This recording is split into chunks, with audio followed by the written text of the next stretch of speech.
Whoo child. Hey family. So, oh God, my face is so shiny because I've been running around. I've had me a time since y'all last seen me. If y'all really understood, first of all, welcome to the show. If y'all really understood the side quest that I find myself on, um, I forgot my smell good. Damn it, I always have a smell good just out of yonder. Sorry guys, I just got back from the beach. So if I look greasy, sorry, that's sunscreen because a bitch does not want to. Sorry. I am fresh from the beach, and so I'm very. Oh God, and the window's open too. Yeah, I'm gonna have to. When the video starts playing, I'm gonna come back. But anyways, I decided to try to do another staycation because, as y'all know, this time last month I tried to have a staycation, and I was in Beverly Hills at a very, very, very, very, very expensive resort, and a street fight broke out between two rich white men in the parking lot. And one of them flew off with his Ferrari after the police came. It was a whole thing. And it all happened while I was live. Y'all could hear Bob screaming. Y'all remember Bob from last month? Y'all had me in the slums of Beverly fucking Hill. Yes, Bob was a mess. So I said, well, that didn't feel like a staycation. So take two. Now, here's the thing about take two. Not to be mistaken with take seven. Old people joke. I forgot that I'm not leaving the state of California until after the 20th of July because I don't feel like traveling. Not free Bob. I know that man was a thug. Okay, Bob was a thug. He was a very rich thug with luxurious hair. But no, I was like, I'm not leaving the state of California until after the 20th because Mercury in retrograde got hands, feet, and teeth this month, and I don't feel like fighting for my life. So I knew not to travel outside of state lines during retrograde because everybody knows who's traveling right now is going through it. I didn't realize retrograde was going to follow me about 2 hours up to Orange County. So I took my happy. I thought Beverly Hills, maybe Beverly Hills is not white enough. Maybe the level of just how do I say this nicely? Sterile. Okay. I needed something sterile. I was trying not to conflate whiteness with sterility, but here we are. I am a very vibrant Black woman in America. My home is vibrant. My personality is vibrant. My life is vibrant. Everything is just like chartreuse, okay? Like my nails. My entire life looks like my nails. So, as a just effortlessly vibrant ass bitch, I needed the opposite. I needed beige, okay? I needed silence. I needed quiet. And so I said, well, Beverly Hills still got some hood people up there. It's new money. I'm gonna take my ass to the OC. So I and the man driving my car, because I don't drive myself. It's a whole other conversation. Shout out to the TISM. Me and this black SUV decide to make our way downtown or basically up to the OC. Very long car ride. Very, very expensive long car ride.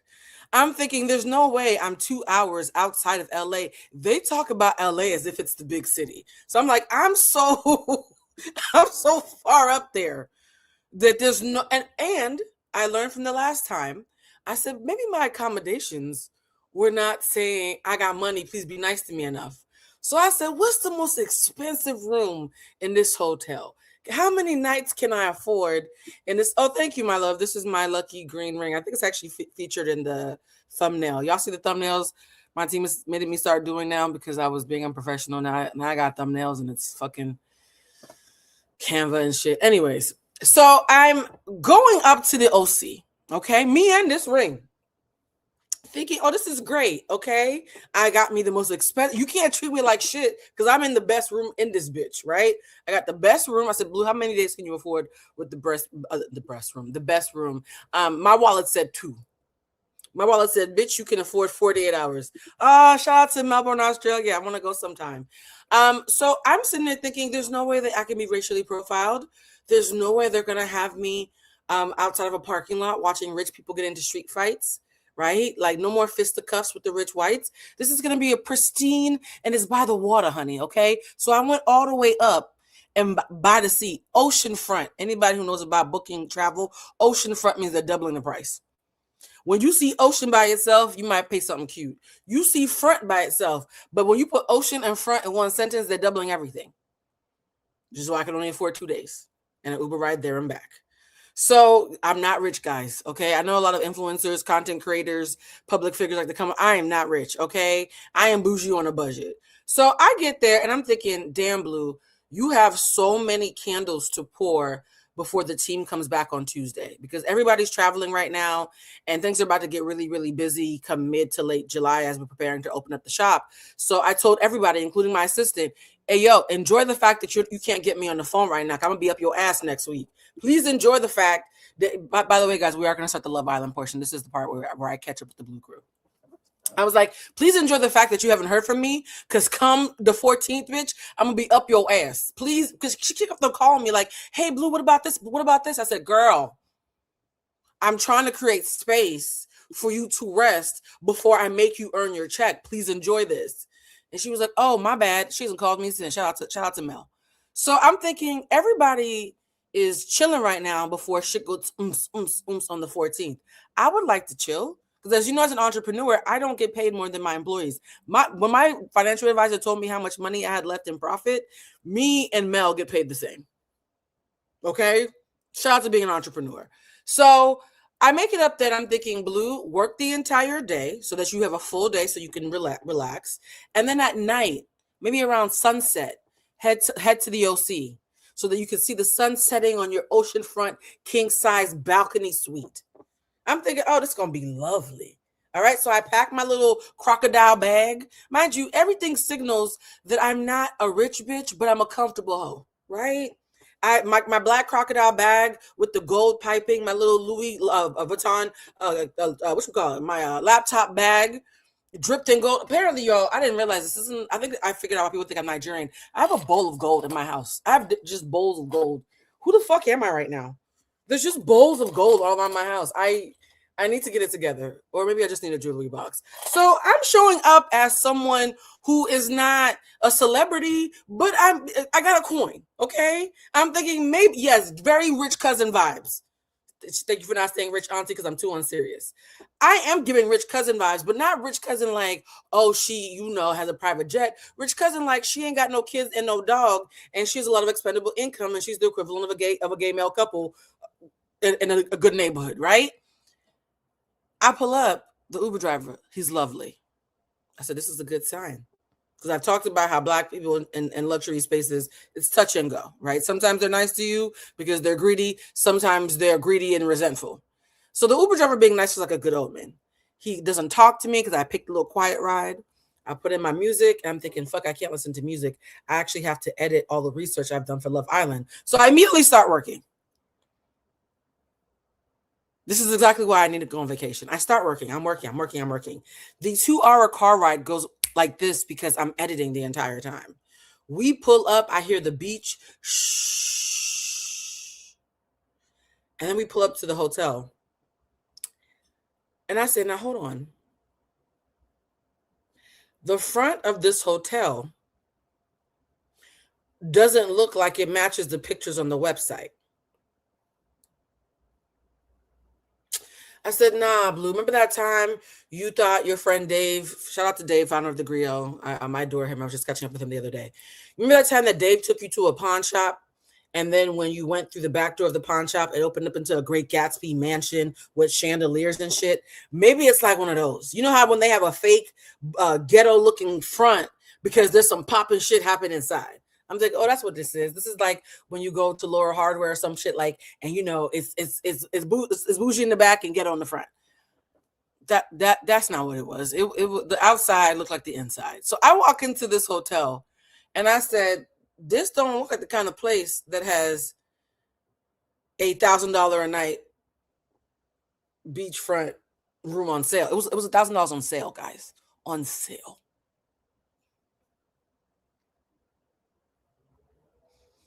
I had a promo code. Mm-hmm. So I said, "There's no way that I'm spending $2,000. There's no way. There's no way because that's not how money works. That's not how money works. Because I don't know a lot in this life, but I know how to count. There's no way that I paid more than 3 digits to spend 48 hours. And mind you, one thing Bridget will tell you, yes, I got catfish. I spent 80% of my time learning, 20% of my time teaching. Think about that. 80% learning, 20% teaching, which is why I'm full of a bunch of ridiculous random facts. Guess what fact I just learned while watching a documentary on the hospitality industry last week? No, 2 weeks ago. I just so happened to be watching a documentary called Hotel, Motel, or Holiday Inn. How do you tell the difference? I'm being so serious, guys. I just watched a documentary about how to tell the difference between a hotel and a motel. And I said, now, bitch, I ain't never been in no part of my life where I had to be at a motel. Not judging anybody who does, but I'm allergic to bed bugs. And by allergic, I mean, if you say that word to me, I start to itch. They don't even have to be around. I just need to hear the word while I'm near. Oh, see, I'm itching right now. I just said it. Oh my God, I felt something. I just have to be near textiles, materials of any sort, and hear that word, and I start itching. So as a bougie bitch with sensitive skin who does a lot of skincare, yes, okay, I'm tender to the touch, bitch. I feel like I ain't never done no manual labor in my life. As a soft and tender bitch, I said, there's no way. No. There's no way that I spent my last bit of free money from what I had left after paying for payroll and inventory.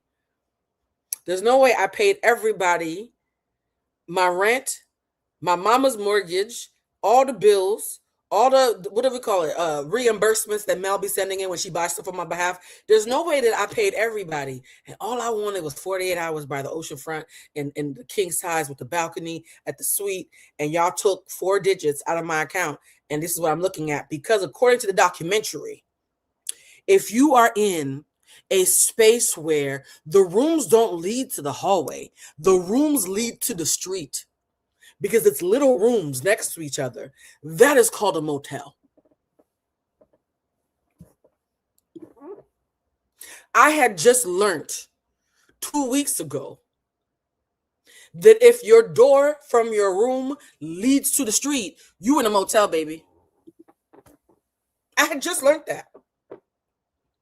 So when I see a bunch of doors to rooms that lead back to the street that I just pulled up on, I said, ain't no fucking way y'all charging me $2,000. Ain't no fucking way y'all charging me $2,000 for a motel.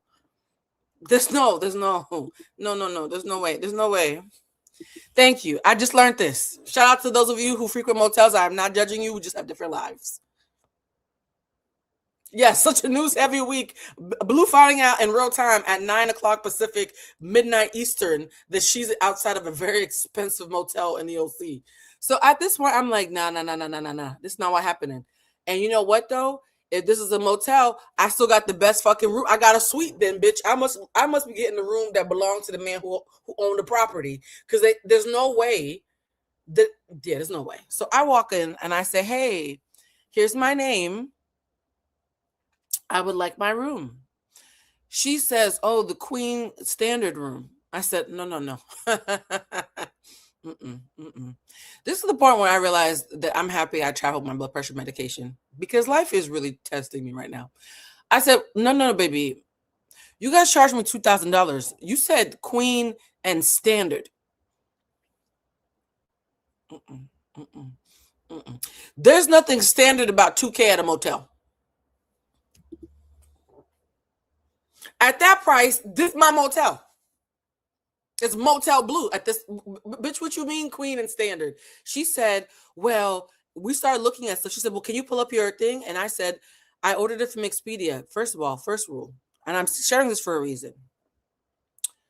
I had also learned from watching one of those hospitality documentaries that people tend to treat you differently based on how you book. This is some free game for y'all that I just learned 15 minutes ago. When you book through a third party, they see you as a lower tier, even if you're paying the same thing as somebody who booked directly from the hotel. It just yells poor to them, apparently. I've just learned this. If you disagree with the documentary. And so they said, if you're only saving $10 by doing it through Expedia, just go straight to the hotel. I had been thinking that. What happened was when I went to go book the hotel, my Expedia already has all of my information. All I gotta do is press a single button and Expedia books me for wherever I want to go. At the hotel, I gotta get up, find my slippers, go down one flight of stairs because I was at the top floor of the townhouse. Go down a flight of stairs, look for my purse, open the purse, get the ID, walk back up the stairs. Bitch, you know what the fuck I chose. I could either spend one button of energy on Expedia or all that energy going to get my purse and doing it from scratch at the hotel. I chose wrong. In fact, I'm never choosing Expedia again because I realized when I was very angrily texting Mel, because there's a story behind this. When I was very angrily texting Mel at Bridget at the strike of midnight last night, I said, this is like when a fat girl loses 100 pounds and doesn't want to get rid of her fat clothes. I'm not broke enough to be still feeling beholden to Expedia, but because I still am stuck in the mindset of 25-year-old Blue who's trying to see how many people she could squeeze into a 2-bed hotel room and save money in South Beach while getting drunk at Wet Willie's, and she only got $200 to spend, and she's gonna keep like that version of me has been gone for a very long time. But I never updated my data. Like I never updated like, oh, I can actually afford to do things the easy way now, right? And this is something that happens a lot in life where you work really hard to get certain luxuries, but you never think to actually do anything with them. So I'm like, okay, I'm never using Expedia again. After an hour at the front desk, guys, an hour, we find out Expedia sold my reservation to Priceline, and Priceline, for those who are not in America, Priceline is a website that gives you any room they feel like because the price is so low. You're happy to get whatever you get. Priceline will literally have you pick a hotel based on the price and then say, surprise, you're staying in a crack den.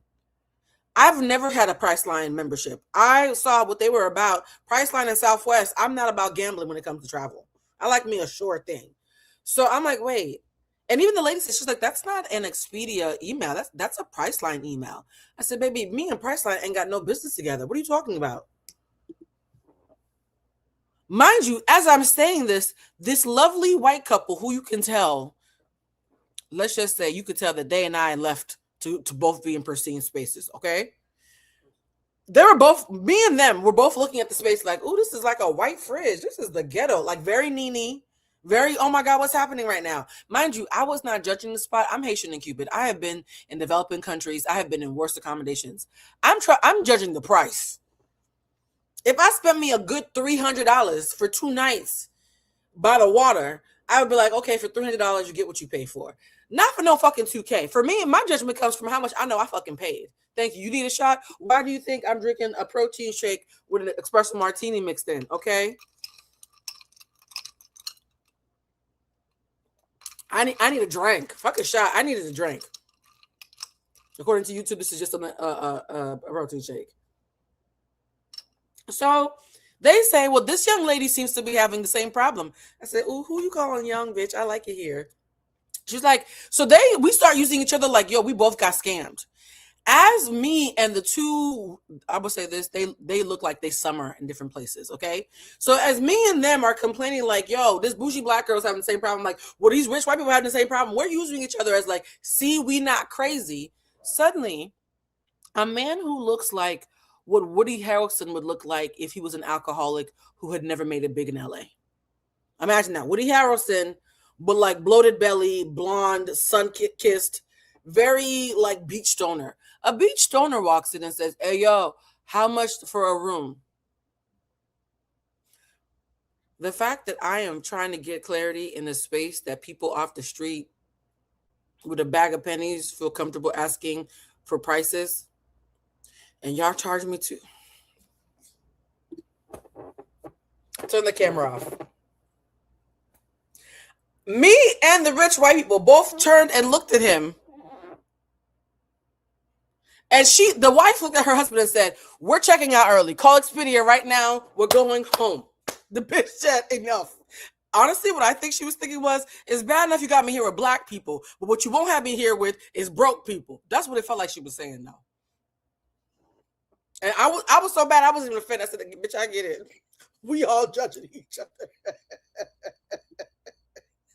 It was like the middle-aged version of Love Island, where instead of putting a bunch of 20-year-olds on an island and hoping they don't get mono, you put a bunch of middle-aged people of varying racial identities who all are in the same tax bracket in a space where they're trying to figure out who is too broke for me to feel comfortable being in this room in.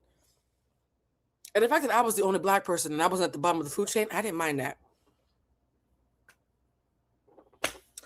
Baby, it was a lot. So what the lady said to me, she said her final thing was, "Yeah, it was the last straw. I'm not even gonna hold you. The burnout from the street, mind you, he had to use like 3 cards and literally a bag of pennies to pay for his room. Give me 10. Give me 10." At this point, I start saying, "Blue, fuck the accommodations not being up to par visually. What if there's something itchy in that room? The minute things look downtrodden, I worry about itchiness. I worry about what's going to happen to my skin when I lay my face on these products." Okay? So now I'm already starting to itch. The girl says, and mind you, at this point, it's 10 o'clock at night.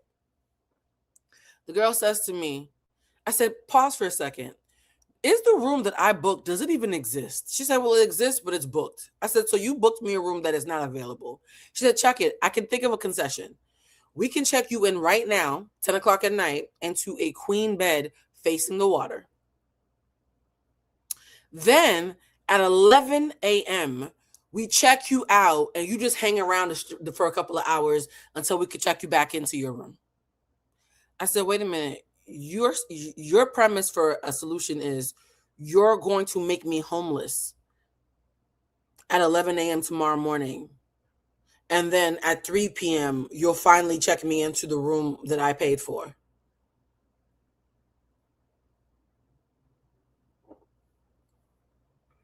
But tonight I'm going somewhere lesser than what I paid for.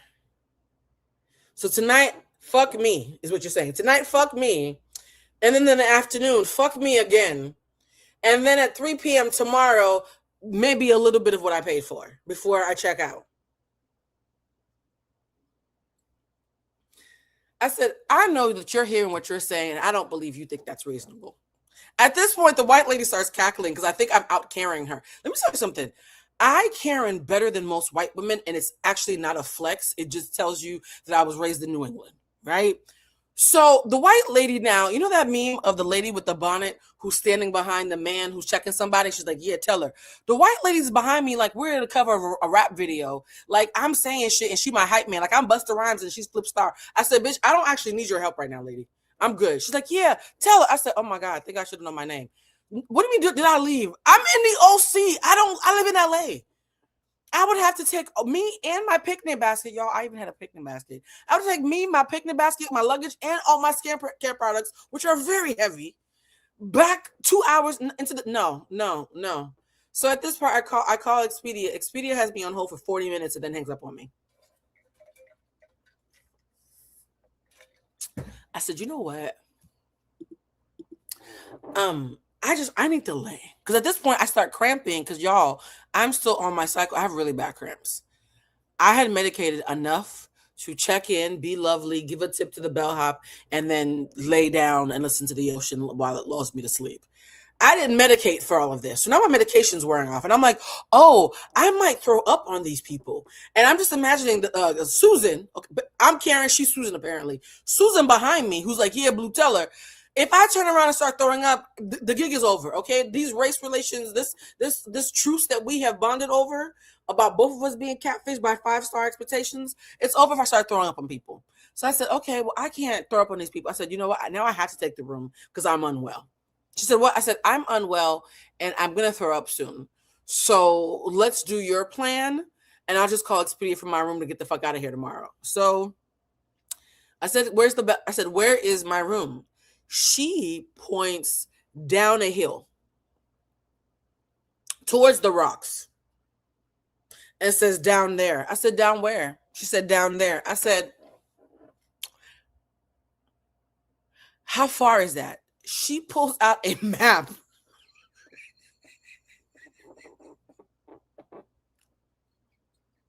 You ever have a moment in life where you're like, oh snap, I might go to jail. This bitch pulled out a map. Okay, one thing I don't need to know about me is nobody ever believes I'm autistic until it's time for me to drive. I actually can't drive, guys, because I'm the kind of, I have what they used to call Asperger's. And if you're somebody who has mild autism, if you learn how to drive as a kid, you can work through all the kinks as a kid, and it actually masks itself as just adolescence. But if you have a traumatic event and you are autistic, driving can sometimes be overstimulating. I got into a serious car accident as a kid, so I freaked out about the thought of driving. I passed my driver's test, got a license, and never drove again. So I have not driven in like 20 years. So I have to have car service because it's a part of my disability. Part of that is also I can read the room. I can do really deep dives on pop culture and politics. I can't read a map. So when this lady pulls out a map and starts making a lot of squiggles, I said, oh, baby, this not going to happen. I said, that's not happening. She said, what? I said, baby, I don't do maps. She said, what do you mean you don't do maps? I said, there goes a map, there goes me. They're not doing nothing together. I said, I don't do maps. And you draw me a map, and mind you, it's pitch black on the beach. There's no street lights because it's the fucking beach. She's pointing towards the rocks. I've seen that Hulu miniseries where the dumb bitch with the crocodile bag and the Louis purse is walking through an alley, and then suddenly it's the opening credits. We're not doing this today. I'm the only nigga I've seen since I left LA. I'm not doing this with y'all. She said, oh, okay, we can get a bellhop to help you. I said, oh, you shit, yeah, yes, you are. Because what you mean you pointing down the street? So the bellhop comes, and the bellhop is angry. At this point, everybody's angry but me. I'm actually quite lovely. Oh, Susan got her shit fixed. Susan was able to get through to Expedia. So the bellhop comes. He's a very vertically challenged Latin man.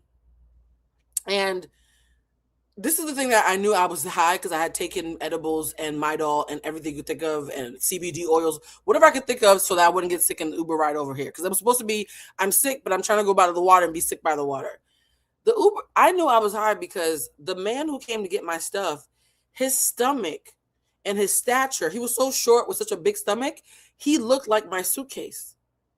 So now I start giggling like this nigga is supposed to push my suitcase down an alley, but he and a suitcase are the same size. And my tall, big ass, I'm compromised, okay? I'm not even supposed to be handling heavy machinery right now. So he's compromised and I'm compromised. Here's the problem with being a tall girl and a big bitch and having I haven't figured out energy. When somebody small comes to help you, they look up at you like, well, bitch, why you need me? So this nigga looks up at me like, bitch, you and the fucking suitcase are bigger than me. I said, nigga, who told you to be a bellhop then? I have a standard size bag, just like the standard size fucking room. So now we staring at each other. And he says, well, I don't feel like dragging the bellhop cart down the alley. I said, oh, so there really is an alley. Bitch, she said, take a left, walk down the alley, go up, and then take a right. Bitch, I'm not doing none of that. Like, who are you talking to? I'm not doing. Who are you talking? Who is this? A camping trip? Is this a fucking camping trip? Are you mad? Sorry, I'm reliving it because it just happened. Like, mind you, this all happened like 18 hours ago, y'all. This all happened 18 hours ago. So the bellhop says, well, I don't feel like pushing my stuff down, so I'm just gonna drag your suitcase, baby. That suitcase. You think you're going to drag my black crocodile with gold trim suitcase down a hill, then back up an alley to and up those nasty stairs? I said, no, you're not. He said, well, I said, baby, that's a very expensive bag. Can you please use the cart that's been provided? You have the cart. Just pull the cart. He said, well, if it's expensive, then you carry it then. I don't know what came over my face, but he immediately took that back. I think I squared up on his little ass. I think I squared up on him. I'm not even gonna hold you. I know how to hold myself accountable. When he said that, I squared up a little bit. And he said, ha ha ha, and he put it on the cart and he started pushing it. Because, bitch, at this point, I'm about to take my purse and start beating everybody's ass. Oh my God. So now he's dragging my suitcase on the cart, though. And as he's pushing it, we take an elevator. They didn't mention it was an elevator. We took a right, took an elevator down to an alley, then walked up the alley. As we're walking up the alley, I said, this is not the 5-star experience that y'all told me on the website. I got a bellhop who's no bigger than a bell. I got a non-oceanfront, ocean adjacent queen size standard. They charged my card $2,000 USD. And it's at that moment, though, that it hits me, bitch, this really is a motel. Because I'm on the first floor. But in a motel, there's stairs that lead up to the first floor. Because the bottom floor is the parking lot, right? Because motels are a parking lot and then the first floor. And the only things on the bottom floor are like laundry and shit. So when I see those, and those stairs they have in motels, like those pebbly, cheap looking stairs. When I see all those stairs and realize he's going to have to drag my crocodile bag up all those stairs, and I'm thinking about the scuffs that are about to hit this bag, I think I left my body a little bit. I think all three of my Virgo placements got up and left in that moment. Like this is not life. This is not my life right now. My house, I was more comfortable at home. I left home for this. He gets the suitcase up the stairs, and to his credit, I think he realized that he had pushed me enough, because at one point when we were walking down the alley, mind you, it's a quiet alley, and we're walking, and it's a long alley, which is very unsafe. He says, I'm supposed to be off right now. I don't work for HR, so I don't respond because I'm not sure what that got to do with me. So he turns around and says, did you hear me? I'm supposed to be off right now. I said, yeah, I heard you. You good? He looks like I'm rude. I've never wanted to mollywop somebody so bad in my life, but I also know the visuals of me beating the shit out of this man in the alley while my bag is there. It's just nothing about this is going to be good. So I just keep on thinking to myself, your daddy was a little man. Just pretend you respect him like you would respect your father. He must have felt that I was angry after that, because he took the suitcase that was the same size as him and he lifted it above his head and got me to the top floor, and he opened the door and said, have a good night. And I handed him a $5 bill and sent him on his way. The next morning, I wake up to the sound of the waves crashing. It was quite beautiful. I go outside. I realize people in the balcony next to me, their balcony is this close to my balcony, which means if I turned to the left and there was somebody on their balcony, we would have been tongue kissing. It would have been a third date. I look at their table and see a big bong. I said, oh, people out here getting fucked up. Y'all paying a lot of money to get fucked up in this motel, huh? Yes, I tip, guys. I have a thing about tipping, because it's just, he still helped me with my bag, even though he was an asshole. I know. I only had a 5 and a 20. Had he been a good person, he would have gotten a 20. He got the 5. So I check into the room. The picnic basket now looks so fancy. The picnic basket was out of place. I eat my picnic basket food, decide that I'm going to wash the fuck out of my hair and do every messy beauty treatment. My hair is so wet. Decide I'm going to wash the fuck out of my hair and do every messy beauty treatment that I can think of using their hotel towels, and then take my ass home. So I woke up this morning at 5 a.m., called Expedia, cussed everybody out. They gave me a 65% discount because I did spend one night there. Refund, I should say. And and I'm going to be watching my credit card like a hawk. And in the middle of all that, I thought to myself, how dope is it going to be? I'm going to be on the beach in an oceanfront room somewhere, just upstate is what I call it. I call the OC upstate. I'm going to be somewhere in the OC on an oceanfront room with the beach and the waves, watching the penultimate episode of Love Island, right? I'm going to be watching the second to last episode of Love Island on the beach. Maybe it'll do something to make this shitty ass fucking season less shitty. Just to find out that the episode was as shitty as the hotel room. You like that segue? Y'all like that? Okay, we're back. All right, timestamp 34 minutes and 42 seconds. We are now starting the Love Island recap. Tomorrow is the finale. We're going to have a very special. Somebody said, now Blue talking about tipping. Check my email, and the first message is about tipping rules. Oh, that's interesting. Tipping rules. I here's my thing.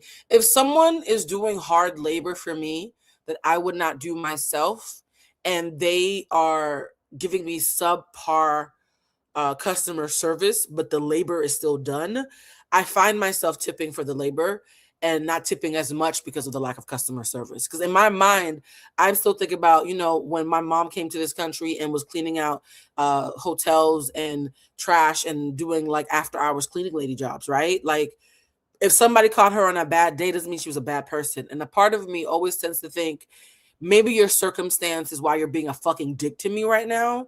And though, what a privilege that I even have the option to tip you while I'm in a better space. Let me just give you something. I know.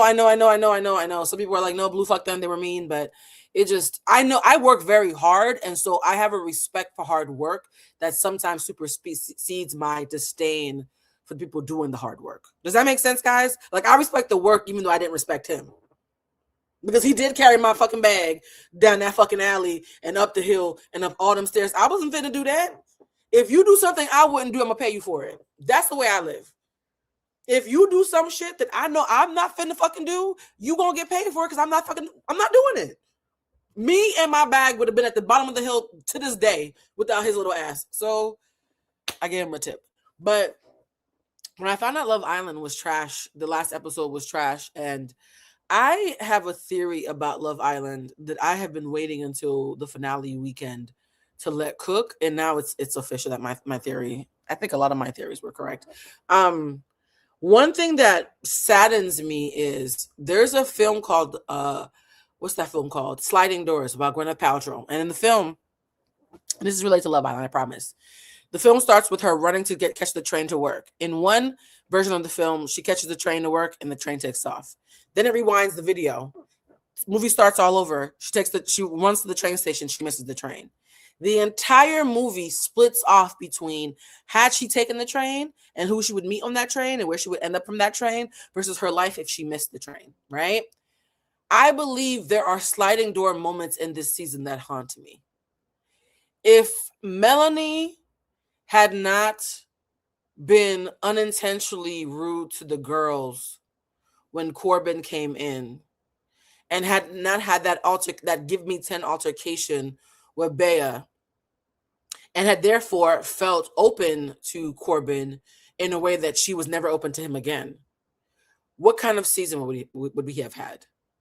If Sincere had not friend-zoned Anaya, therefore giving her a reason to be a third wheel in the Melanie and Sincere train wreck, or Anaya had said, let me go with my second choice, and stood behind Sean's door.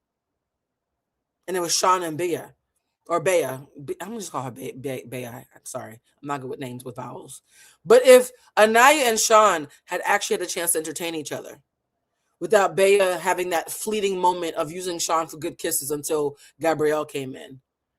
And we had only seen Anaya the way she acts when she's not struggling with her blackness in relation to dating.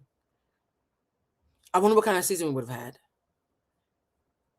If Bea had chosen Sean and the only emotionally intelligent man had not left the villa and therefore leaving Sincere's dignity with him. Because I went back and saw my post.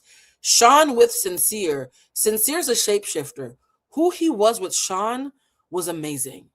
The minute Sean left, the boys lost all incentive to act right. And the minute Bea left, the girls lost the one person making it inconvenient for them to be a clique, right? Because Bea was always really, really outgoing, really, really personable. The boys liked her, the girls liked her, but she wasn't part of groupthink. So every time the girls would try to click up, Bea would be like, that shit is lame. Why y'all doing that's lame? And it would ruin the vibe. Sean and Bea leaving, I'm haunted by what would have happened if they had just stayed an extra week. I'm haunted by it. Yeah. You guys, can we think about that? When we lost mom and dad, the kids acted a fool. And it wasn't until episode 32 or 33 when the parents come back when we finally saw, oh my God, I liked y'all when y'all had adults in, as far as Bea and Sean, as far as the way they were acting as accountability representatives, right? I felt something for y'all again at the very end when your parents came in and started telling you the truth. In the middle was some bullshit. And I have a theory about why these kids were emboldened. I have a theory, but I'm going to play something kind first. Before we get into my theory, I'm going to first talk about the one great thing that we enjoyed from this last week of programming, which was seeing how gorgeous the mothers are. Sean's mother, not Sean's mother, although Sean's mother is absolutely fucking stunning. Carl's mother, stunning, regal, elegant. Anaya's mom, a baddie. Her mother's a baddie. Her mother had her young, because her mother looks like we all could have gone to school with her. So Carl's mother is regal and stunning and gorgeous. Anaya's mother is a baddie who also gives context into why Anaya moves the way that she moves. And then Melanie's mother is so soulful and watchful and gentle and strong. Like, anybody who's ever had a Latin mom, you understand. Anybody who's ever had an old Southern Black mom or a sweet Nigerian auntie, there's these matriarchal forces that are wise, but also you can feel like they've been hurt by life, and it's given them like a buttery soft, weather-worn wisdom, right? It was something out of a telenovela. So we're going to start first with the positive. We're going to talk about the moms. Then we're going to talk about the bullshit of how that was voter suppression that caused Casey to be kicked off. Nobody can convince me otherwise. It clearly was voter suppression, and we all know this at this point. And then we're going to talk about why I believe all of this is happening. All right? Let me see. Let me make sure I say hi to everybody in here. Yes, a Caribbean mother. Mel's mom had everybody in tears. So while we do the montage about the moms, I'm going to grab, what am I going to grab? I need to tell myself. I need more lip gloss. I need my smell good. Do I need snacks? I'm going to get a snack. Y'all, I'm going to figure out my life and maybe even run to the bathroom and watch this quick montage about the moms. Y'all ready? First, just address Carl's mother. Bitch! You better work, sweetheart. By the way, this woman is so fucking lovely. I wanted you guys, but here's the thing though. They're already shipping Carl and Anaya and having babies based on something his mom said. And if you know people with Asian parents, it's very Chinese mother coded. So let's watch.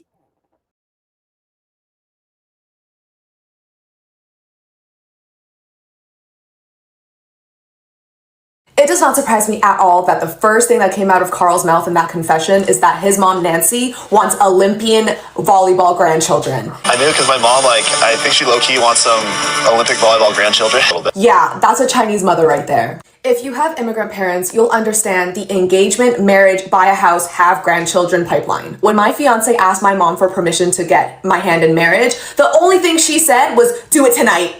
If my Chinese mother had it her way, she would have had grandchildren yesterday. I can't speak on other cultures' parents, but for Chinese parents, they think in generations. Like, they're not just thinking about their first generation, they're thinking about second, third, fourth, 5, 6 generations ahead. After the first episode, when you kissed her, after that episode, I was like, oh, I can totally see her as my daughter. Like, yeah, she's trying to get the next generation up and going. We know Anaya and Carl's families flew first class. They're not going to take the Love Island USA coach freebie flight because they look expensive. Look at Carl's mama's outfit. She's already calling Anaya her daughter-in-law. She wants some Olympic volleyball babies. And Anaya's finally getting it. Yes, girl, this is husband material. And Carl's sister, gorgeous. Look at her. And the way the moms are walking in holding hands, it seemed like they'd known each other forever, and they clearly have been rooting for their kids behind the scenes. For these two to meet, it was so special. And I also love the way Mama Harvey put it on her daughter. She said, listen, the way that you've been talking to Melanie, it's not honest, it's not truthful. You're not really telling her the full picture of Sincere. You're kind of being a friend of Sincere, not to Melanie. Y'all, I am cracking up at how mean y'all think that Anaya's mom is because she's bougie and because she has high expectations for her child. Like, y'all would never even be able to imagine how, like, parents actually do speak to you when they have very high expectations of you, because that wasn't even bad. Like, if it was me and it was my mom or my dad, all she said was stop crying, like, fix your face. And if you grew up... So this is where I take issue. And thank you for guys for giving me grace. I got me a yellow kiwi because I know I love yellow kiwis. I also got some chips and some water.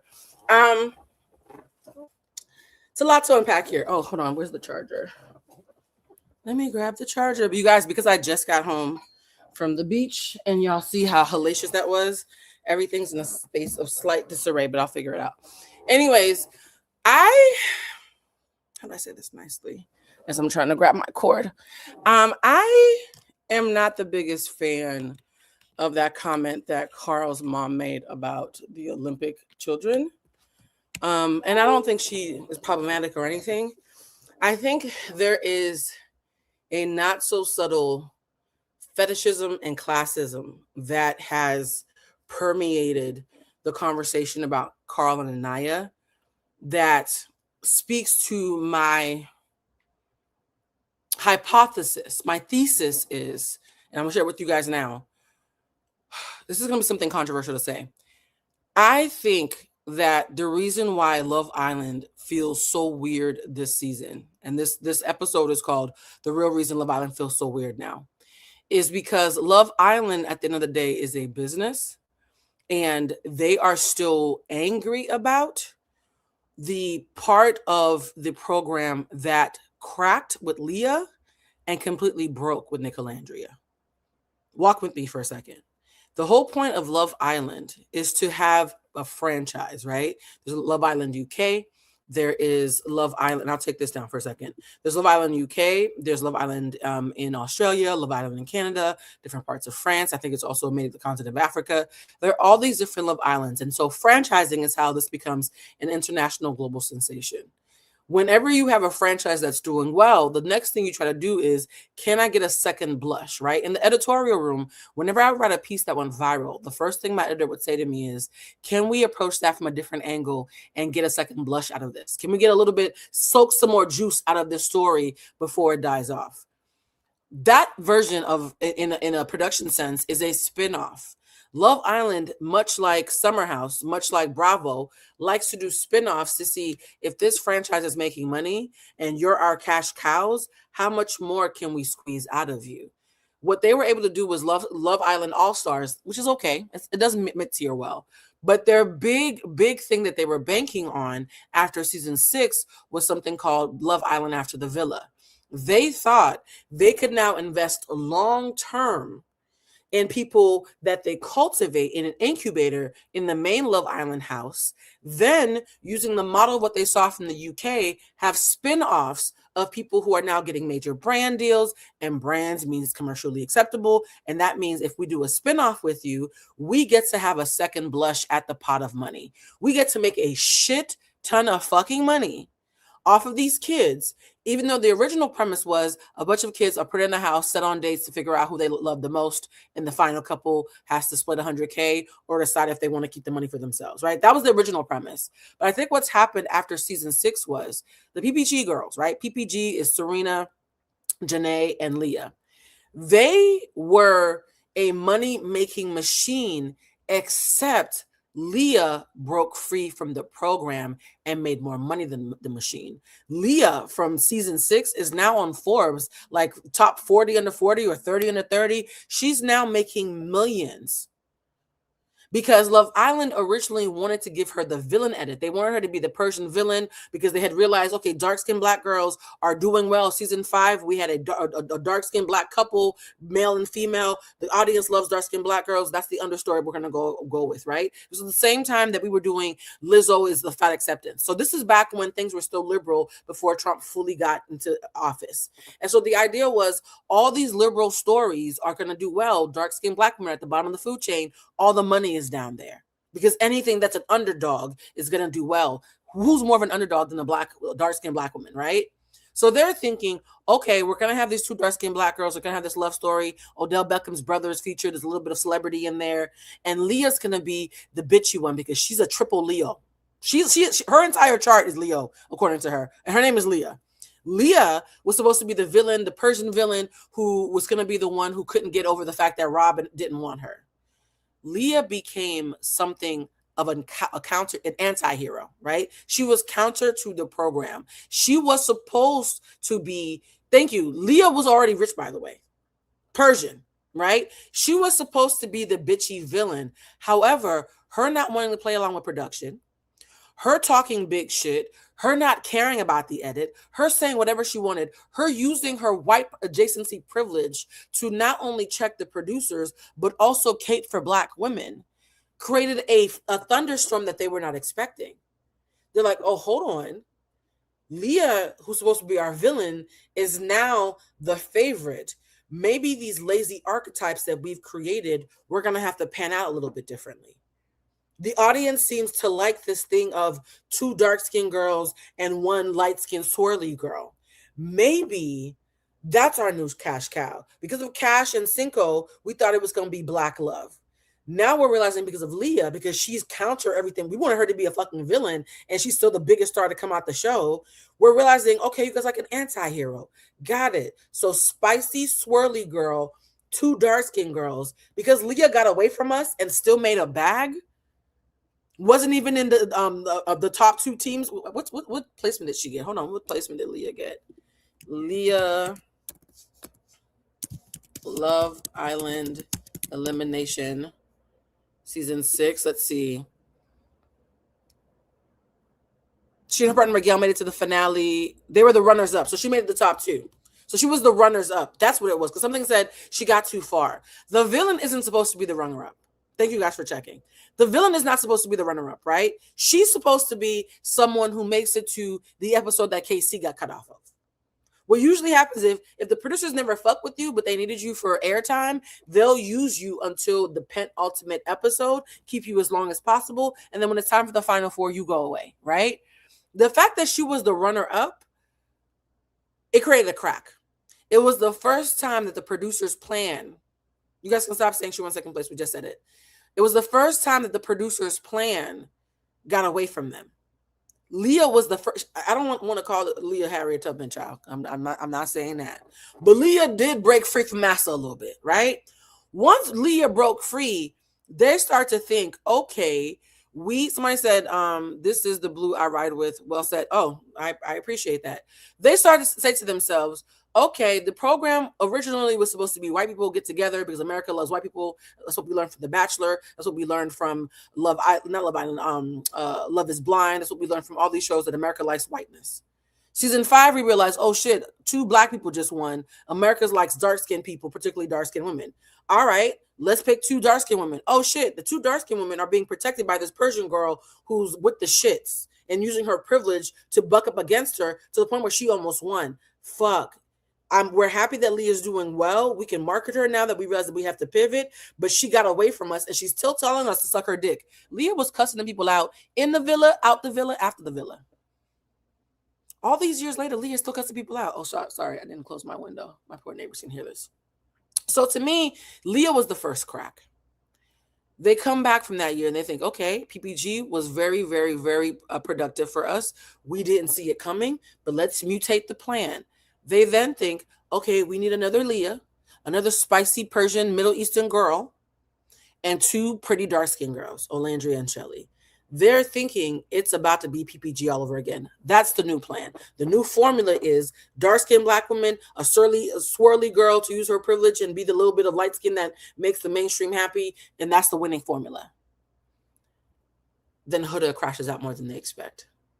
And they think, okay, maybe the winning formula isn't that. We still are banking on Huda because she looks like a Kardashian's leftovers. She's a fat ass. She's smart. She's short and petite. She's male-centered. She works out and she has big reactions. This is gold. We can totally market this. So now it becomes, they subvert the PPG of it all, right? PPG is the Powerpuff Girls, which is what they call the 2 dark-skinned girls and the light-skinned girl the previous season. I'm over-explaining this for those of you who are in the 40% who've never watched Love Island, but you still like to rock with us.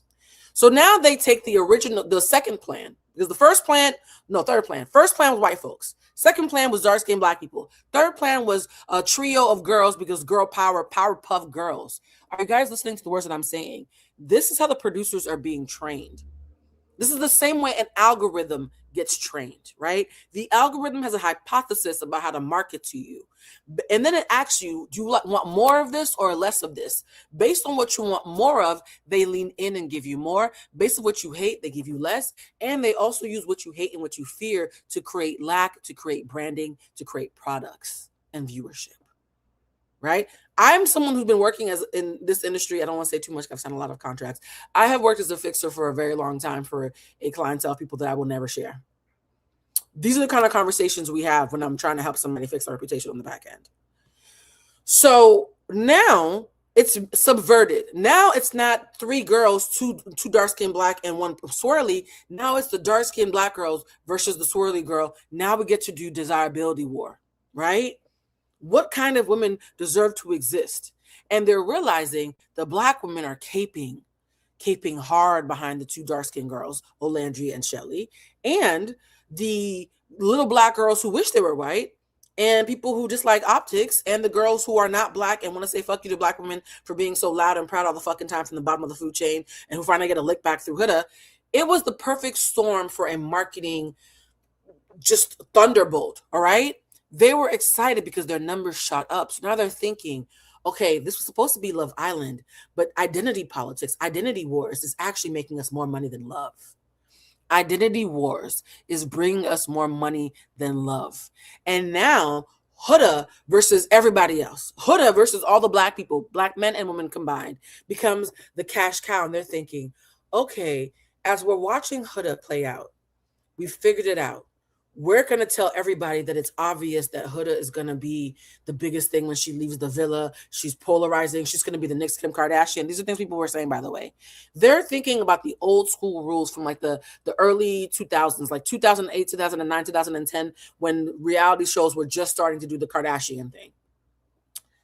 Then the second thing happened that fucked with the producers, and it's the reason why this season is so weird. Right when they were at the finish line to getting Huda there, the audience staged a coup. The audience of Americans said, now hold on, the entire time you've been trying to do Huda versus everybody, all the boys versus Huda. Why is Huda crying? Why are black women haters? Why are you jigaboos mad at pretty person girls? While we're doing all this identity politics, the audience was zooming behind them like, wait, do y'all see the way Nick looks at Alandria? Do y'all see the way Nick looks at Olandria? Do y'all see the way no matter what's happening with Olandria, Nick always has her back? Do y'all see how even when his boys are talking shit, Nick stands up for Olandria? Do y'all see how when Olandria rejects Nick, he doesn't throw a fit or have a tantrum or call her disrespectful simply for not choosing him? He just continues to be lovely to her while completely understanding her free agency? Are y'all not seeing what's happening behind you? The audience caught the producer slipping.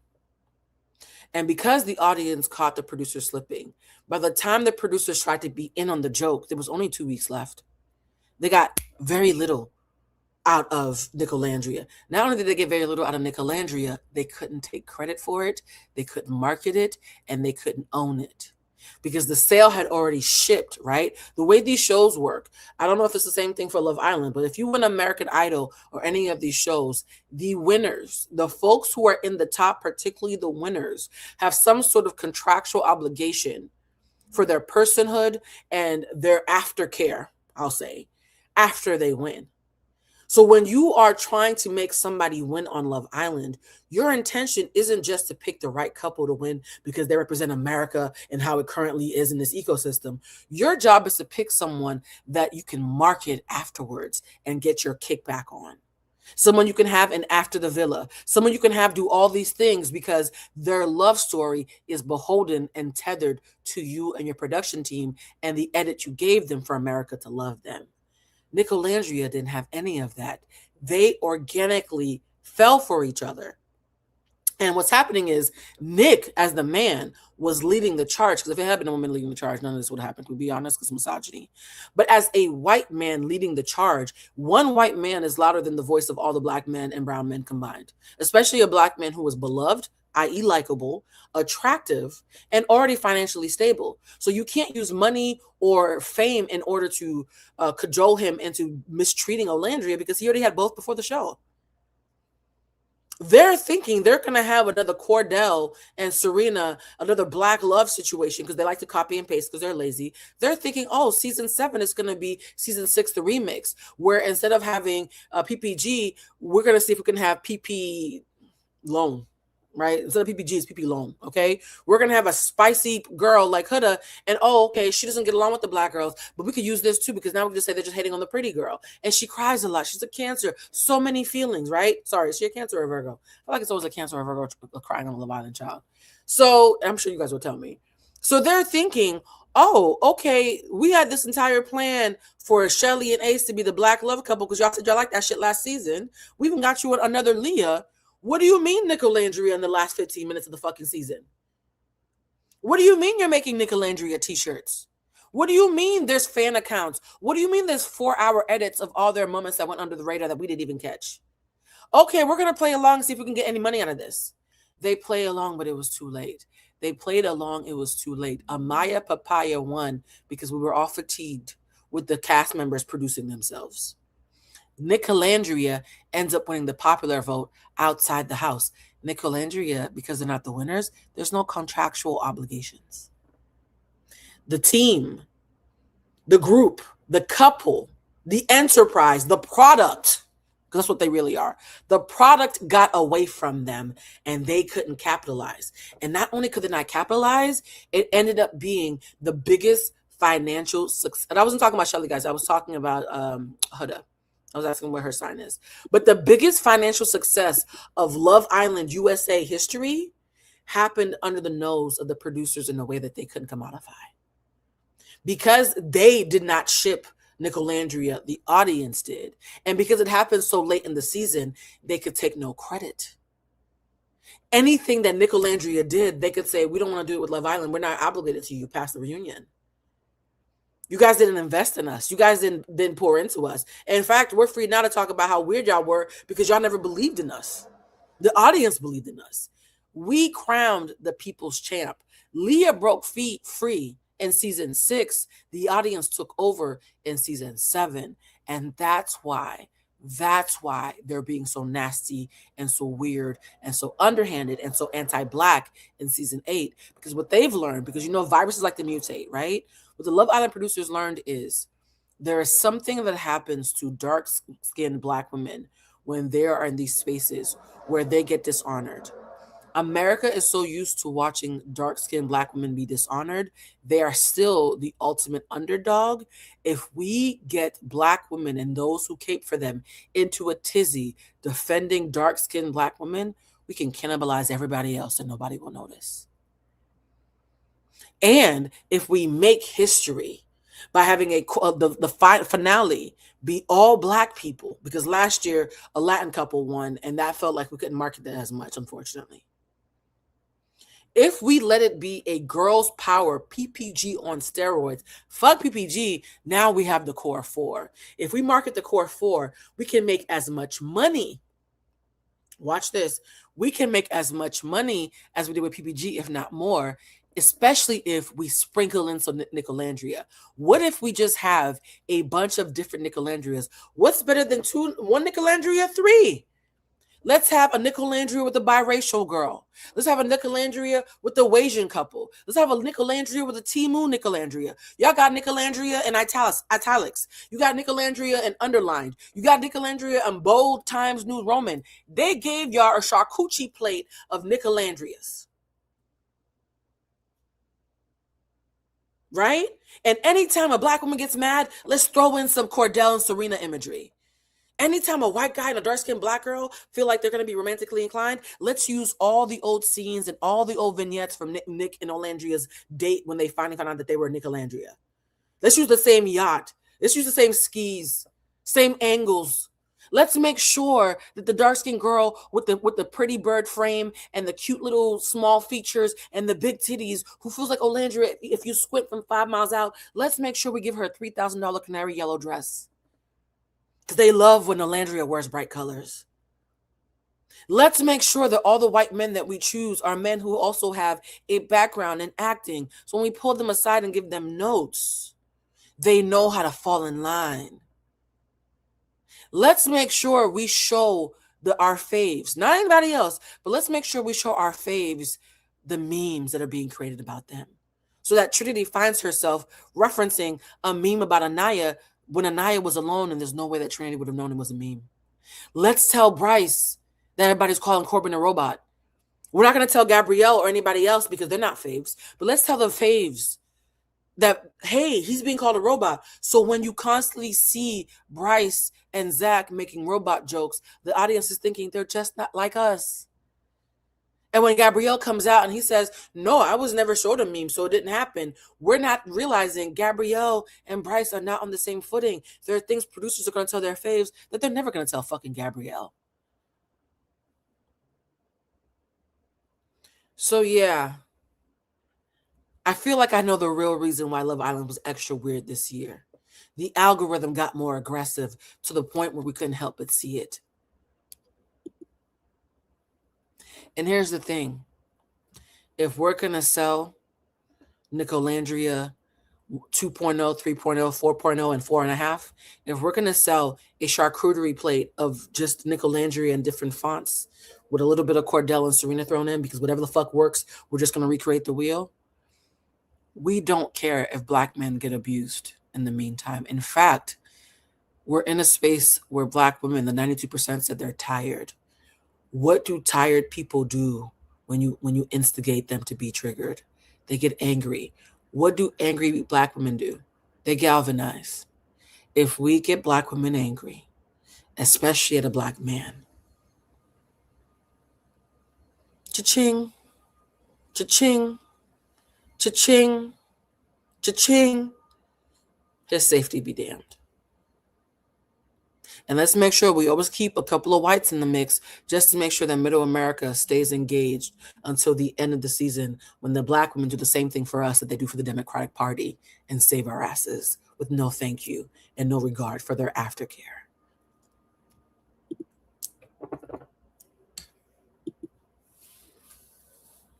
And here's the thing, guys. KC and TT almost did part 3 of this coup. The same way Leah was supposed to be a villain, and yet people galvanized behind her. When KC beat out Zach and Kata in that round, the producers scrambled and said, oh shit, we didn't realize that Black people care about Black men who are broke. We thought bringing in a rich Asian, we thought that Carl, right? We already know that there's this thing about how Black women and Asian men are the two groups who are the least beloved when you go on dating apps. Fucking Issa Rae and what's his name? Kapoor, I forgot his name. I'm sorry, I don't know his name. But Issa Rae and that Asian man made a whole movie based on the data about how, Asian men and Black women. We already know that Blasian is almost like a cheat code for Black acceptance, because Black people, shout out to Cisco and Drew Hill, Black people love them a Blasian moment, right? They're on the fence about white and Black still sometimes, but they cape for Blasians. We're gonna find an Asian man, because we already have a white and Black crew, and we're trying to do different flavors of Nicolandria. We're gonna find an Asian man who screams quiet luxury. So that when Issa, look up Issa's movie, guys. For those who are asking, Issa Rae did a movie, a rom-com about her and an Asian man, and it was inspired by the fact that data came out that Black women and Asian men were the two groups that were the least desired on dating apps. And they're like, well, let's join forces, right? So look it up. It was a fun movie. So they're thinking, oh no, Black men and Black women are constantly fighting. They won't care that KC is getting cussed out. They won't care that KC is having things happen to him that are dangerous. Because girl power. Let's stoke the flames of girl power and throw in some Black girl magic and make them forget that we're making the Black women act like the men they once feared. They won't notice. Because dark-skinned Black women need to protect it at all costs, right? Even if it's completely contrived, convoluted, and the height of capitalistic gain. All those producers who said Lizzo is no longer the it girl for the machine and threw her away, and now she's selling less albums than I sell candles, right? That same machine that we talked about last week threw Lizzo away because she was no longer shiny and beloved. She was too cringe. She lost our public sentiment. So the machine that was keeping her relevant threw her away. That same machine threw away KC and would gladly throw away Anaya if things don't look well on the other side of her leaving the villa. Yeah, this is bigger than just a reality TV show. We are watching in real time, in a post-second term Trump ecosystem, what it looks like when the government is completely in cahoots with broadcasting, which is why Jimmy Kimmel, Colbert, you're watching people who are known for being thought leaders, who are known for being contrarians, who for decades, even when there was Republican or Democrat, were allowed to speak their truth. You're watching media be completely overtaken by the government. And you don't think that Peacock and NBC Universal has anything to do with this? You don't think it's a coincidence that no black on black couple, black on black love, because y'all talk about black on black crime. You don't think that black on black love seems to be something they'll never let win? But toxic Latin people, deregulated, angry black women, ain't shit, black men who get called Build-A-Bear and broke every time they make a mistake and be human. You don't think that pushing those lazy, archaic, crude, broad strokes, you think it's a coincidence that all of that is showing up and triggering us and making us hate watch? You think that's all a fucking coincidence? And then I come here and I sit down and I use my education to try to make you pan out. And what do y'all say? It's not that deep. Baby, no, you're not that deep because it was always that deep. It was always that fucking deep. Let's watch the montage. Sorry. Anyways, yeah, that's my hypothesis, okay? Let me know what you think about my theory. A family with very high expectations of you, or if you played sports, that is literally how your parents talk to you all the time, and it's really just out of love and because they had a different upbringing than you did, and they literally are watching you have a way easier life than they did. So yeah, they have high expectations, and they know what. This girl is saying that when she saw Anaya's mom telling her to stop crying, she didn't think it was a big deal because in her house, if you think Anaya's mom talks to her crazy, you should hear my parents. You guys stop saying stuff like that. When someone feels as if they have been abused and or someone is being spoken to in a way that could be diminishing or unintentionally harmful, because sometimes y'all let the intention whip your ass. You can still unintentionally cause harm. We talk about that all the time on the show, right? Just because something is normalized dysfunction, just because something is normalized doesn't make it less dysfunctional, right? Normalized dysfunction is still dysfunction. We say that at least once a week on the show.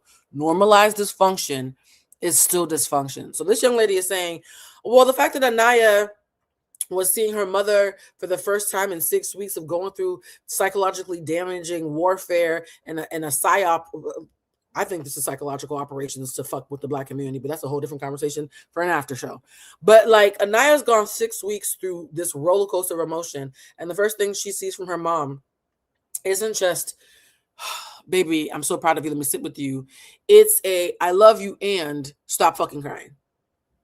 Number one, I know it was an edit and there were other things that were said. I'm sure her mother washed her with love.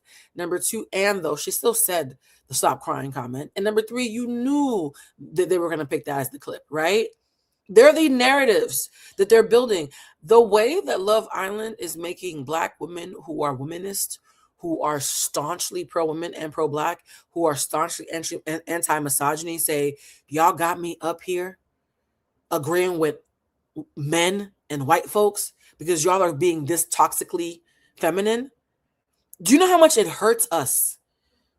That's when somebody said, well, that should tell you that y'all on the wrong side. No, it should tell you that y'all are the weakest link. I came here and said last year that the GOP believed that black men were the weakest link. And I knew that because the GOP only targets the weakest link. Ladies, I think it's our turn. The fact that the machine is targeting black women and it's working, I think we're being identified as the weakest link. I think black women who have slipped into misandry, who don't just hate the system of oppression known as misogyny, but now sincerely cannot be in community with men of any ilk, right? That pain that comes from a valid place is being stoked to create hatred and double standards. Guess what group had some valid pain and loneliness, and that loneliness was used to stoke the flames of hatred and to convince them that the opposing gender was all bad? Incels. I find it so ironic that y'all are calling KC red pill. Y'all don't know what that word means. It takes more than liking a Kevin Samuel supposed to be red pill, guys. I wish life was that simple, but that's all it took. You just like something. That's not how that works. But y'all are so busy calling KC red pill that you're not realizing that your objective reasoning has been compromised. and you are sounding like the very incels we once feared. I'm going to keep saying this. I went on the podcast, shout out to Pop Syllabus, and she was talking about how I defend women's rights and wrongs, and I said I don't defend women's wrongs. I don't defend anybody's wrongs, actually. Right?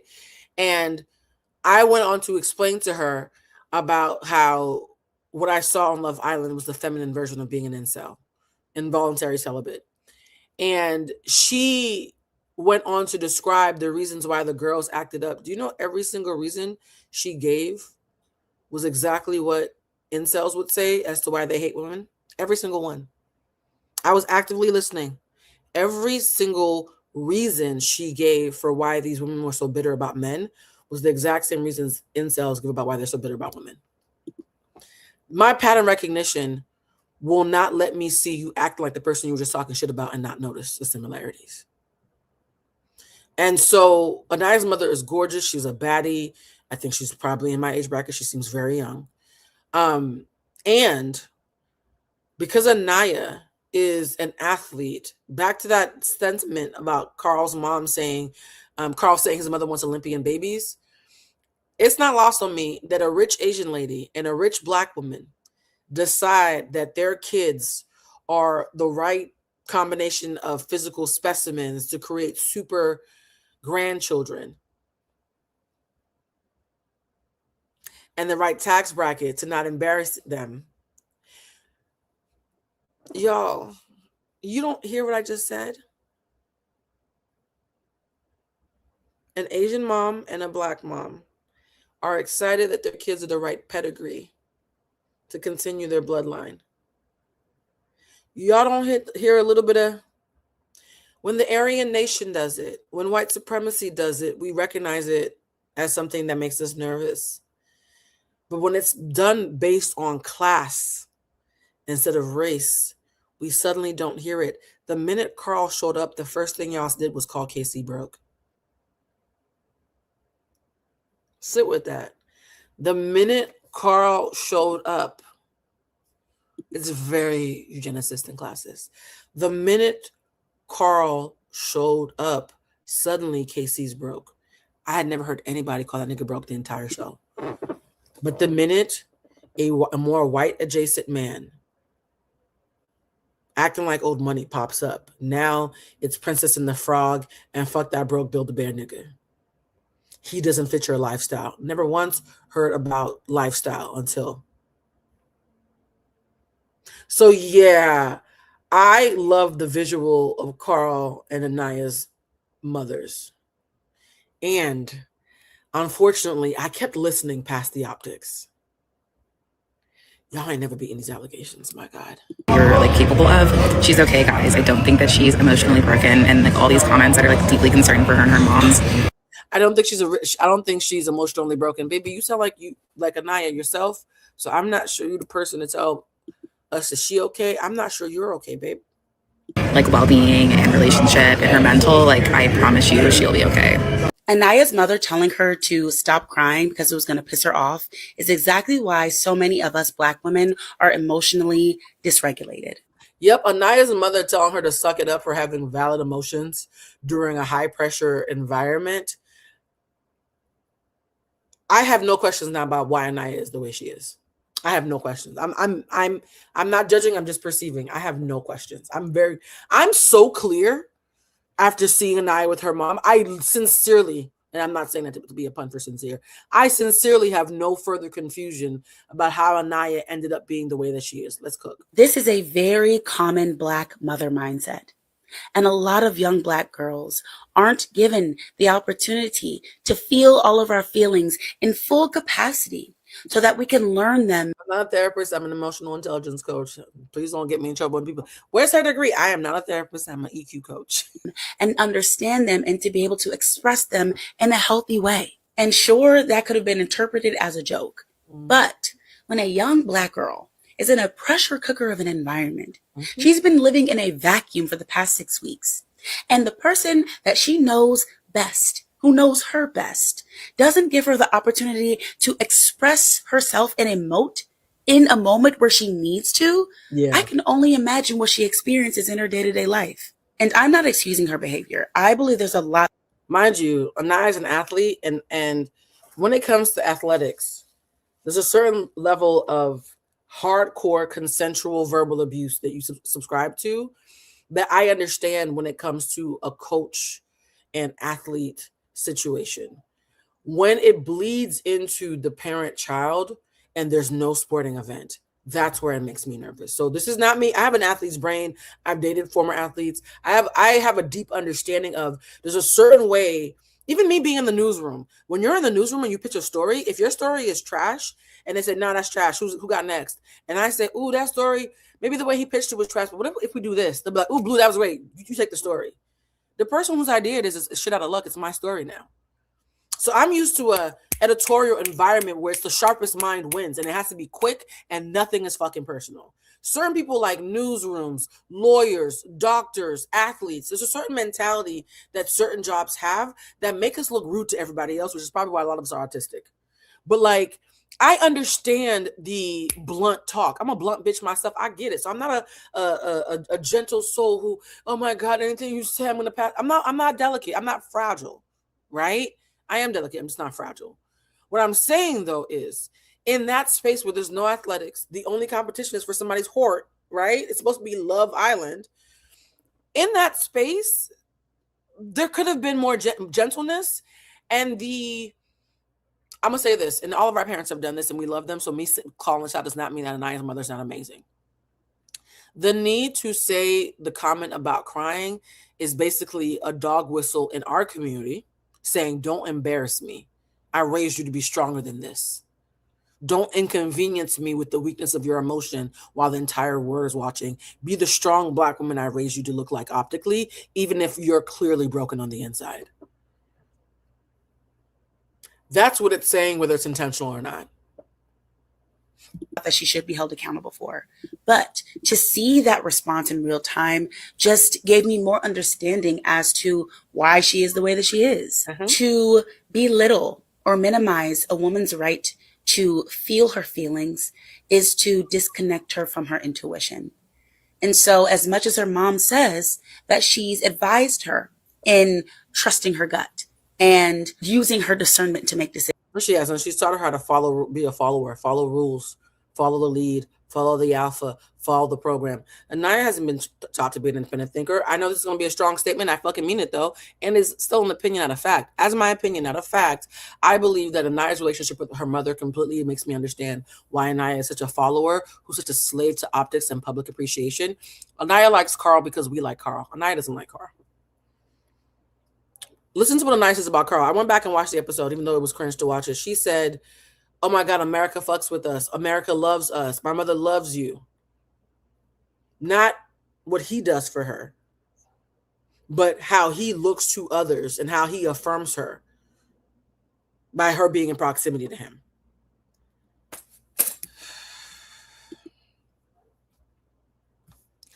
Let's hit play.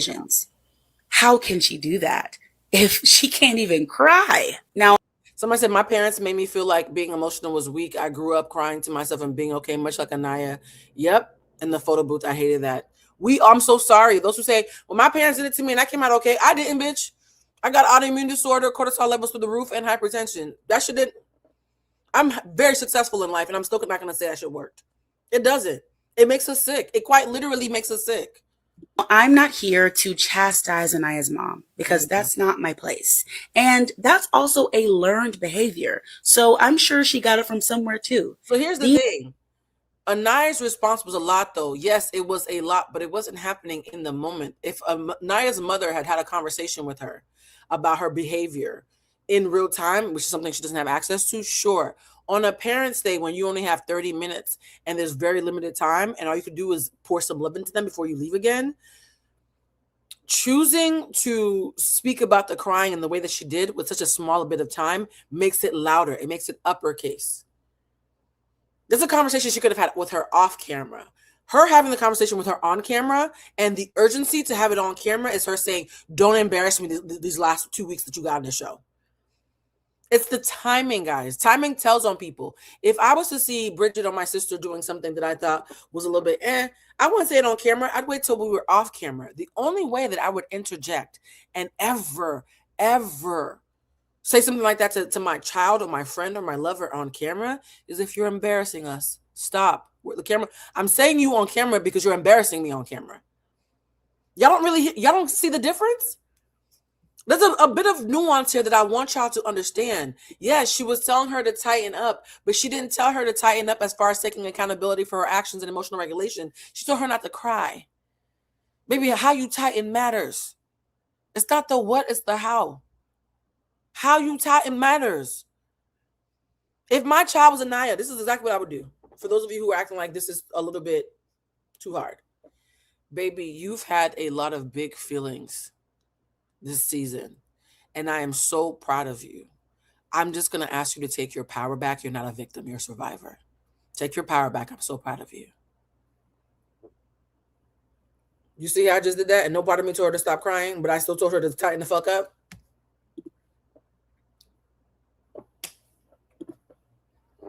Thank you, Tina. You see how that's possible? Y'all keep using reasonable things as an excuse to act in a way that is less than reasonable or less than helpful. Or just flat out detrimental. Because years and years of Anaya being told to tighten up, like we just saw, is why she was so deregulated when her mother wasn't around. Anaya's always looking for someone to tell her how to act. Going back and watch the show, every time Anaya got activated, she got activated because somebody else told her to get activated. She don't even know how to get mad on her own. She only gets mad when she's embarrassed by how she's being perceived by others. That's not a personal litmus test. That's not discernment. That's a follower. Even her anger is borrowed. Like, come on. But she can't cry, though, because that's her problem. These types of mindsets are hereditary. They're passed down. But I don't care if you're crying over a boy, over spilled milk, or over losing your wallet. Or if you're crying just because you feel like crying. Yeah. Women, especially Black women, deserve to feel our feelings. Because when you learn... And guess what, guys? When Black women don't feel our feelings, guess what happens? We become verbally abusive. When Black women are told by our mothers and others, our mothers, our coaches, our fathers, etc., not to embarrass us in public and tighten up, which means don't cry, don't have actual fucking emotions. When Black women are not allowed to have emotion, it comes out as irritability. You know how I know? Because extensive studies, look it up. Extensive studies have been done that shown that depression in Black women manifests as irritability. When a Black woman is irritable, she's probably depressed. Don't argue with me, argue with the researchers. Because we know we can't be damsels like the white girls. We cannot be damsels. Our tears don't hit the same. Because we know we're considered strong Black women, because we're buckling under the weight of Black excellence and perfectionism, because of all of that, when we are sad, we can't implode, we end up exploding. And the way that we explode is by being irritable while still helping you. The reason I'm irritable is my heart is breaking. I have no resources. I have no support, but you still need this document by 5 o'clock because you trusted me to do it and nobody else, because I'm your magical fucking Negro, because I'm so fucking strong I can't be human. Anaya not being allowed to cry when it made sense is why she explodes and becomes verbally abusive when things don't make sense. They're connected. For those who are saying, why can't Anaya have, messy emotions? Black women are allowed to have messy emotions. Yes, Black women are allowed to have messy emotions.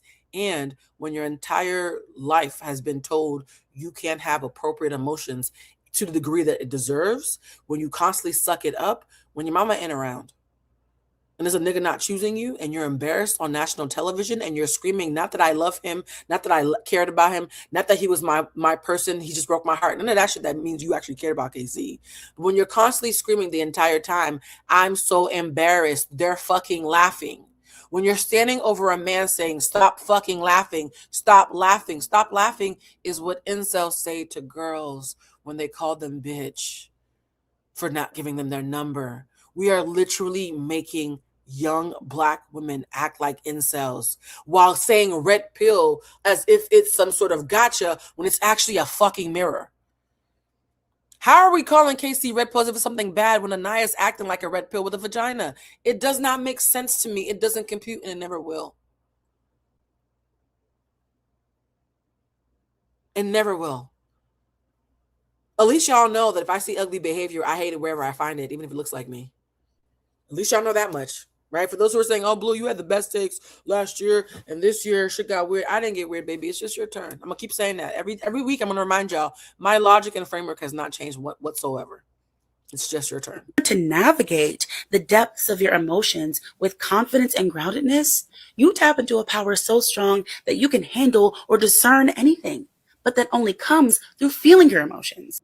For those who are asking, what do people mean by incel? Incel is a movement of men that mean involuntarily celibate. Men who were lonely, had no social skills, did not feel desirable, started meeting in Reddit and boards in order to find a way to lament and complain about how women didn't want them because they weren't Chads. Chads are attractive, fit, tall, handsome white men.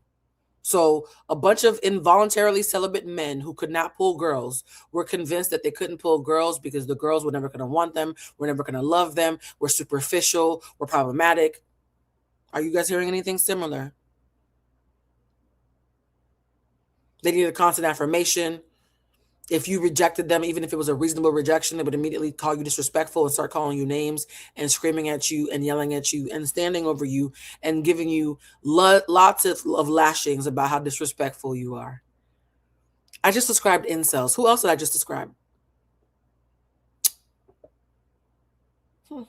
Funny how that works. And so I send Anaya so much love when it comes to that because, like I said, haven't fully been a fan, but that gave me a lot of insight about it. I really woke up thinking about Melody's mother. That genuinely felt like it was out of a telenovela. Like the pureness in her heart, the gentleness in her voice when she said, "Why are you giving this man a second chance when there's a man out there who just needs one?"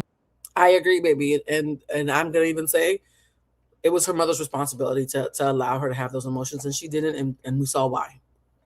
That's why I'm not confused. I agree that Anaya was experiencing emotions she hasn't had the opportunity to learn how to actually express. Unfortunately, she was on TV when this happened, and her mother showed up and told her to tighten up. Not feel your feelings so that you don't act up again, but to tighten up. Okay. Your heart is sacred. Don't let anyone steal your essence. It was just so gentle and honest. And now, Melanie's mother is much gentler. I had feared what kind of woman Melanie had around her. I'm so happy that Melanie has a mother who's so soulful. You can tell that Melanie's mother has been through heartache and has learned something and wants to make sure that her daughters don't go through what she's been through, which is what a great mother does. I think they're all great mothers, to be honest. Even though I have critiques, I'm not saying that anybody's not a good mom. You can be a good mom and still fuck up. In fact, most good moms fuck up because they're human, right? But when her mother said, "Why are you crying about giving Sincere a second, third, or fourth chance where there's still men out there who you still haven't given a first chance to?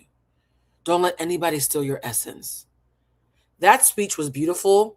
It also reminded me just how much these kids have been acting like bad kids who needed parenting.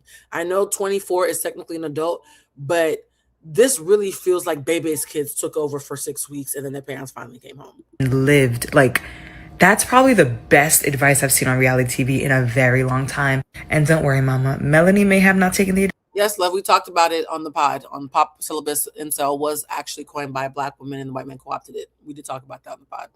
advice, but I did. ¿Para qué tú vas a dar una segunda oportunidad cuando varios están esperando la primera?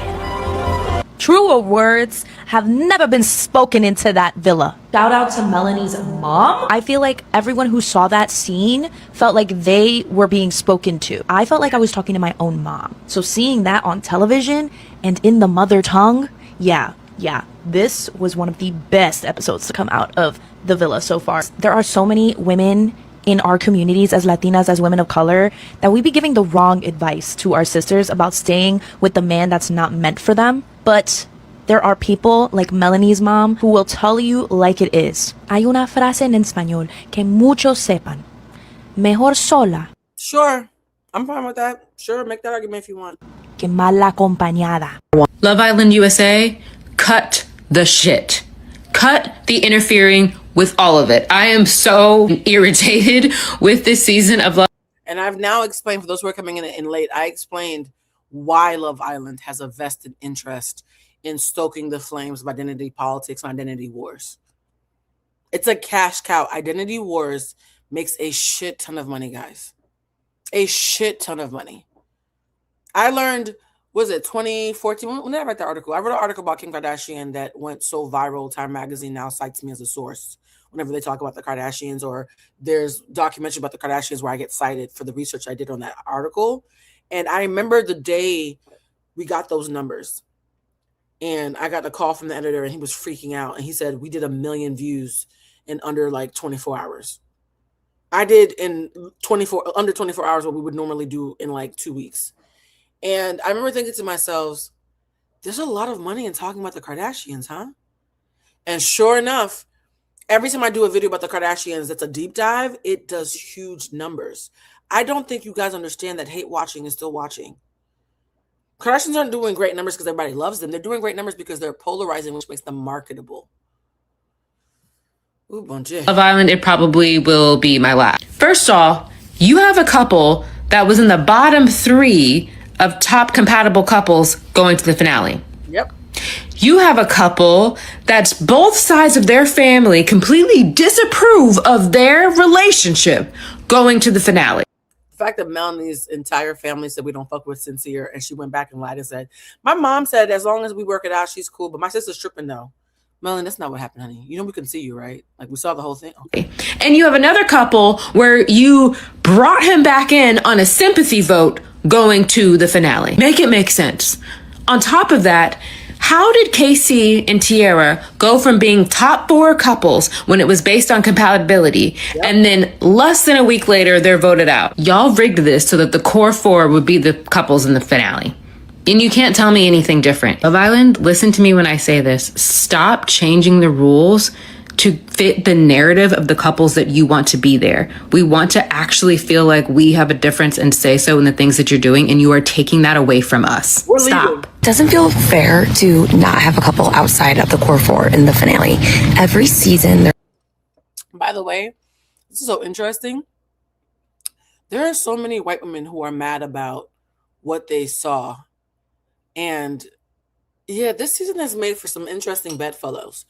Even people who are, I have a couple of people in here who are team Trinity and Bryce and who still think what happened with Casey was fucked up. There are people in here who can hold more than one thought. There are people who love Trinity and Bryce, even though I think Bryce is the Antichrist. People who love Trinity and Bryce who still think what happened to rig the vote so Casey wouldn't be in the final 4 was incredibly fucked up. So this is actually one of those things where even people who disagree with me about who they like and who they fuck with, we can all agree that this was voter suppression. And this is hearkening back to, that's why I always say, be careful with reality TV, because this is hearkening back to the elections. This is very much the feelings we had with the elections, like, okay, it's Love Island and not the free world. And it's a reminder how much the system is rigged against us. It's not stupid to make that correlation. I saw people saying, I feel stupid that the Love Island voting triggered me the same way your election did. Baby, it's one could argue it's all the same machine. So you recognizing a pattern don't make you crazy. There's been at least one couple that is like outside of the main group, and you kind of root for the underdog. This season, there's not that. At least if TT and Casey or Kenzie and Dylan were in the finale, there'd be like a little bit of a stir, but no. It's the core 4. And the core 4 propaganda this season has really ruined the entire premise of Love. By the way, it is propaganda. Love Island has become propaganda in a way where I honestly, I know people say this all the time. This might be my last season doing this. It might be a thing where I watch it quietly and decide if I like enough to say something, but I'm not committing to it the way I did this year or last year, because this year was disgusting. I've been watching Love Island for 10 years. I've said this ad nauseum. This is easily, in my opinion, the worst season of Love Island I have ever seen. I can call it now because it's over tomorrow. This is the worst season of Love Island I have ever watched in any of the franchises. Island. You're going to tell me that Anaya and Carl and Melanie and Sincere are in the final 4 over Casey and TT, who are boyfriend and girlfriend, who are crying over each other? It's so rigged for the core 4 to be in. Love Island couldn't handle Melanie and Anaya not being in the core 4. Final 4, I mean, but it literally goes to show, like, everybody's just thinking of it being the core 4. I think it's rigged. This is the first time we voted for 4 couples we want in, and they, like, sneakily made it not very clear that you're voting for your favorite first. Whatever, I voted for Casey. Everybody knows that they're doing this for Trinity and Bryce to win. We all know this. We all, like, at this point, it's so obvious. I think even the Islanders know at this point. It's so obvious. So it's Casey and TT first, so screw it. Yeah, I don't know. Maybe I'm too invested, but Love Island don't got to worry about me no more. The whole episode was a waste. Nobody want to see nobody spitting food in nobody's mouth. And you telling me you got Melanie and Sincere, Kate and Zach in the top 4. Okay. I hope y'all happy. Y'all want Casey off the island so bad. I hope y'all happy. Because I don't even care to watch the show no more. Like, I really don't care who win. I know you are fucking lying. This Final Four is a fucking joke. It is. I was watching it and I was literally getting emotional because of fucking rage. Are you kidding? First off top, Anaya and Carl, the guy that she fucking left. He left the island because she dropped his ass. The only reason he's even back is because of fucking America. And you're the real tea and the real reason I am so... By the way, I fast forwarded the entire last challenge. I'm not watching you for another season spit food into somebody's mouth like a baby bird. Somebody from the UK said recently, Love Island USA is feral. I don't disagree. Mad. Congratulations to everybody that they just wanted Casey to be the villain so fucking bad. They wanted him to be the villain so bad that he was not allowed a happy ending. You are not going to convince me that you don't see that him and TT have a real relationship. And then you chose Melanie and Sincere. Melanie, I'm hot. I really am having to compose myself. You chose a couple that even their families don't support. Their families don't want them together. And then you get rid of Casey and TT, who chose each other, who have rolled for each other, who are the only two people I know that weren't playing the game. And you chose the most toxic couple on the fucking planet to be in the Final Four. Are we fucking serious? How old are you guys that are voting? How old are you emotionally? Fuck your license. How old are you? If you took a psychological assessment, would you make it past 12? Someone said it's fetish content at a certain point. No, it's fetish. I commend Olandria for wanting nothing to do with this season. Love Island, because Love Island didn't make her a Nick, and they happened in spite of the island. I love that she does not feel beholden to be. Oh, I love that for her. Yes, mother, keep giving us nothing. Genuinely, how fucking old are you? Because this is so ridiculous, and I don't want to hear nothing about Core 4. Kenzie is a part of the Core 4. Are y'all dumb? Kata was a fucking bombshell. I don't care if she came round 2, day 2. She is not a part of the Core 4. That is not the issue. If we really want to get into the issue, you don't think it's fucking strange that Casey and TT, the only black couple, and Kenzie and Dylan, the only white couple, are not in the Final Four? And they're not in the Final Four because they want 4 shades of Nicolandria. Italicized Nicolandria, underscore Nicolandria, Times News Roman Nicolandria, bold Nicolandria, wing dings Nicolandria. It's so... Are we fucking serious? Like, this... I turned the TV off. Look, I didn't even finish the episode, so I'll come back and do a second video when I finish it. I was just so livid because I'm confused what you guys are voting on, because it can't be connection. It can't be love. This is not Love Island anymore. This is Islander Island. You Anaya sympathizers, whatever the fuck.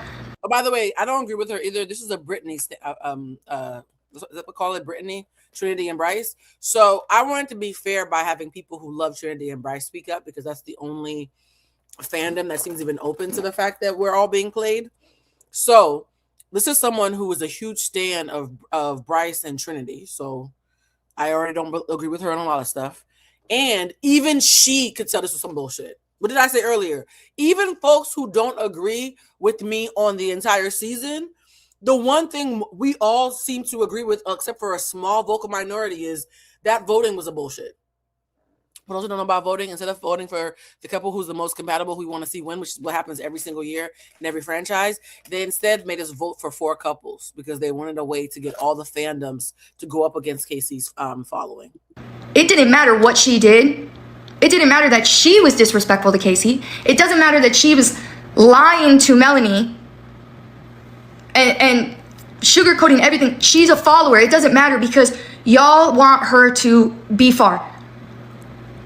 You wanted Casey to lose. It didn't matter if he found a better connection. It didn't fucking matter because you wanted him to lose. You wanted Kenzie to lose. You like Melanie, so you chose to put her in a final where everybody the last 24 hours is talking about how she's a fucking dumbass. How her sister wanted her to leave the island. Sincere's dad flew across the world to tell him he doesn't fucking support this shit.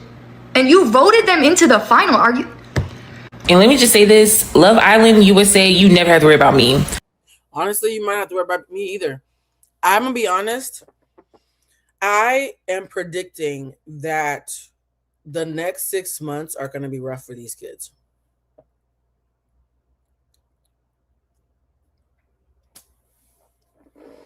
The next 6 months, I predict that KC and Corbin and Parmita and TT are such a solid group that was used to being hated in the house. Any hate they get in the real world, they're already way over prepared for. They think they're way more hated than they actually are. So they're walking out to a relief of, oh, some of y'all actually fuck with us. I thought you all hated us. It's only half of you. I actually think being outsiders in an asylum of crazy people makes you okay. So I think Corbin and KC and Parmita and TT, whether the couples last or not, just because you love somebody doesn't mean you're going to be forever, right? So I don't need them to be forever. Like, oh, what if they break up? People break up. It's regular life. I think that those four, the outcasts, because they were all free thinkers, are going to do well outside because they're already expecting the hate and they're going to be pleasantly surprised by the love. I think the core four, aka some of y'all call them the bird crew, they, I think, are going to, especially Anaya, are in for a rude awakening. I think Trinity is going to be defensive. I think Bryce is going to play stupid. I think Zach is going to over-explain. And I think Anaya is going to perpetually be a victim unless somebody pulls her aside and says, baby, you're better than this. And it's not going to be her mom. Respectfully, from what I saw, it's not going to be her mom. I think Anaya thinks that everybody's obsessed with her and that she is a Shelley Olandria, Serena, Janae kind of character. And when she finds out that she's actually a polarizing figure in the way that they all assumed KC would be, yeah, even though the show ends tomorrow, this is just the beginning, child. Y'all know that sometimes, honestly, this season is so bad, it's almost like not even a prediction. The after of impacts of all this have to be better. Whatever God got planned has to be better than what the producers had planned, because what the producers had planned was trash. Absolute trash.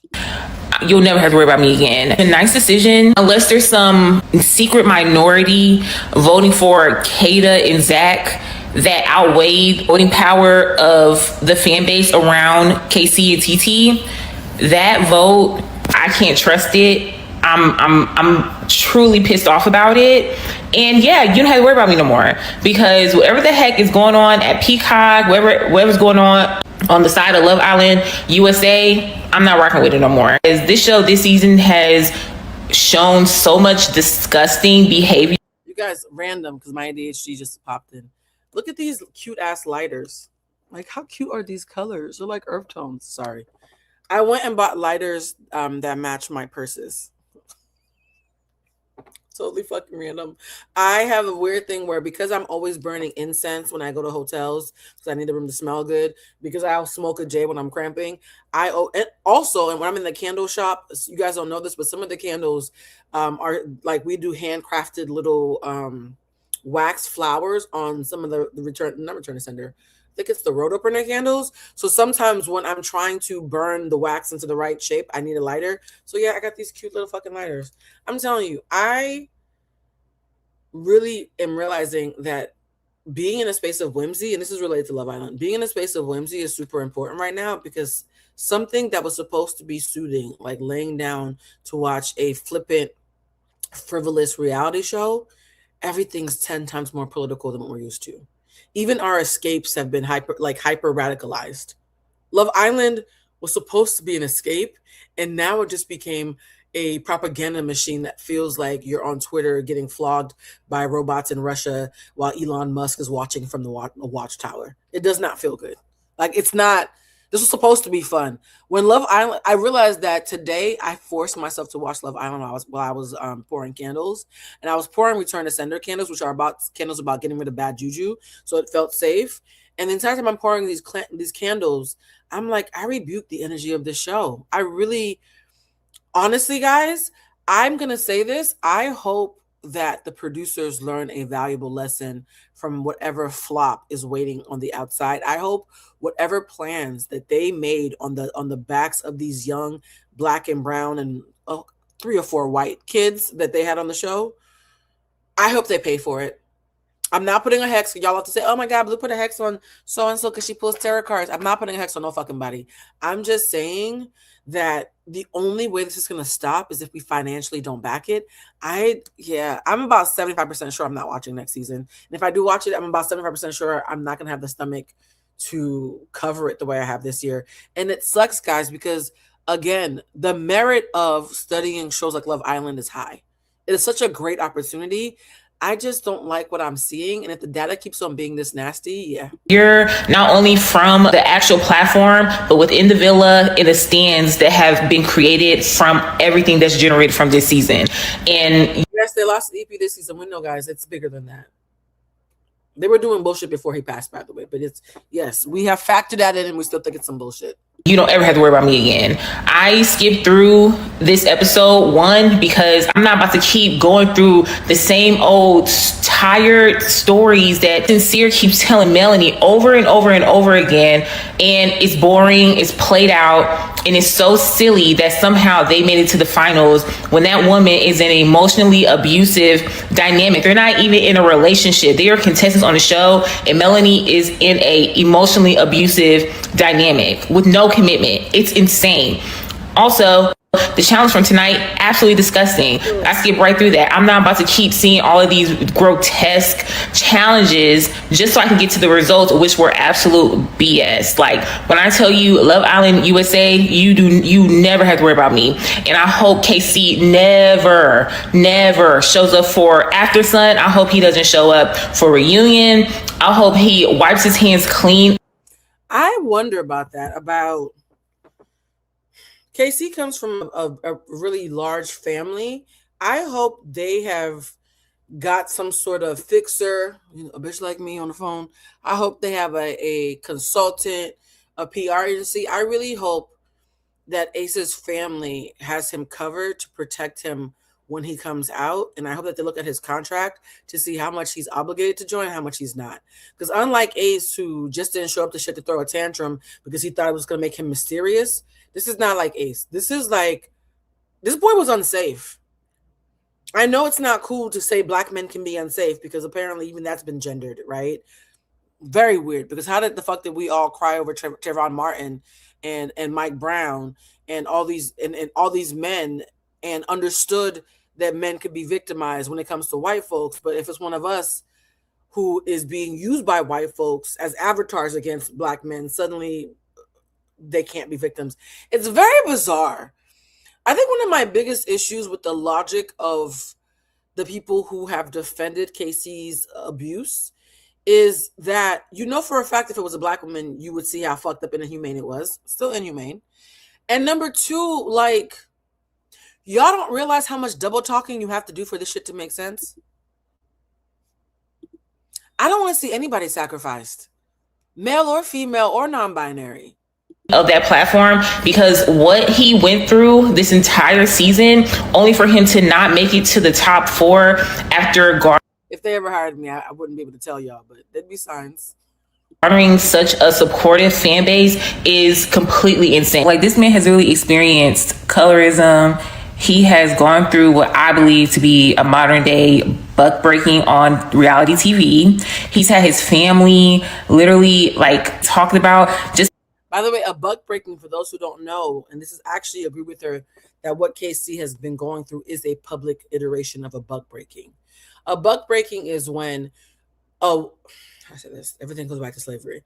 When enslaved Africans were brought to America and they'd be a strong buck because they were seen as product, right? So a strong black man, a mandingo, a buck.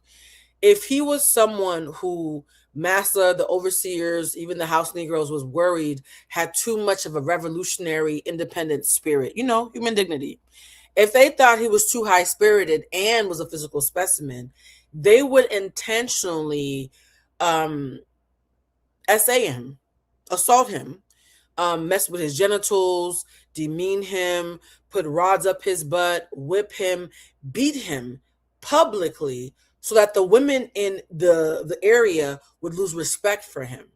Because they knew that once a man was dehumanized and the women and children who were supposed to be respecting him and led by him saw him as weak and pathetic, suddenly it'd be easier to get the women and children alone in order to get into their minds and convince them. If the big, tall, 6'5" a nigga we took from Nigeria couldn't save y'all because he's a piece of shit loser, then y'all really don't have nobody but us.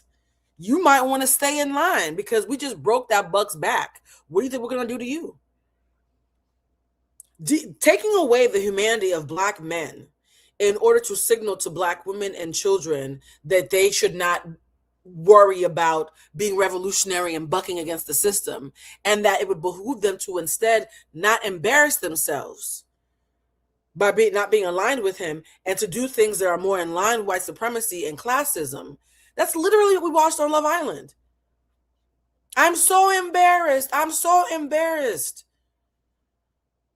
Meanwhile, he's literally having his back broken and having his dignity robbed from him in ways that nobody else on the island, no women or non-racially ambiguous black men were treated the way KC was. And I don't think that's a coincidence.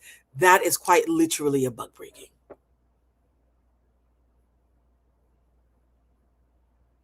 They broke KC in the way you would break in a horse. And you really, really think that y'all about to convince me I didn't see what I saw? I saw that shit. Because they didn't present in the way that viewers wanted them to. He's literally been berated by the women on the cast. Like this stuff, this season was just absolutely disgusting. And I just feel like there's some this whole season, there's always been some conspiracy and some nefarious things at play. I adamantly disagree. KC's already been met with by so much love, they had to rig the show for him not to be in the top 4. So I adamantly disagree.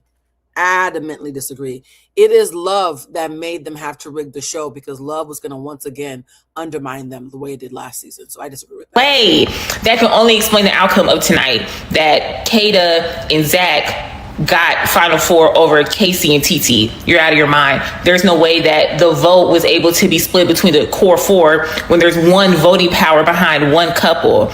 It doesn't add up. It's fishy. It's nasty.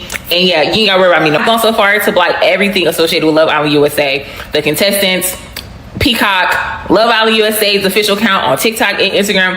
I'm done with it. I'm about to block the hashtag after tonight, after I look at a couple videos. I'm about to hit the streets I'm about to block the hashtag. You know how mad you gotta be to block the hashtag? Like, damn. And protest about this because this is absolutely insane. Not sure a lot of people caught this last night during Love Island. Trinity pretty much exposed that the producers show them the memes that are going viral on the internet about them. That's when you know you got it completed. If you don't have it, baby, it's the Michael Jackson when y'all saw my girl night in the photo booth. That's what we doing. She said, we're about to do the Michael Jackson like y'all saw my girl Anaya doing. Anaya was crying by herself with nobody else around and hit this pose like Michael Jackson, and it became a meme. There was nobody around, and I don't see Anaya telling the girls, hey, I quietly cried by myself and put my head down like Michael Jackson.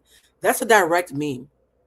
How the fuck would Trinity know what Anaya was doing and reference a popular meme on the outside? How, guys? How would Trinity, the one that they put in the $3,000 dress because she's supposed to be Olandria 2.0. How would Trinity be able to reference a meme that only exists on the outside about a moment that Anaya had alone and only the cameras caught?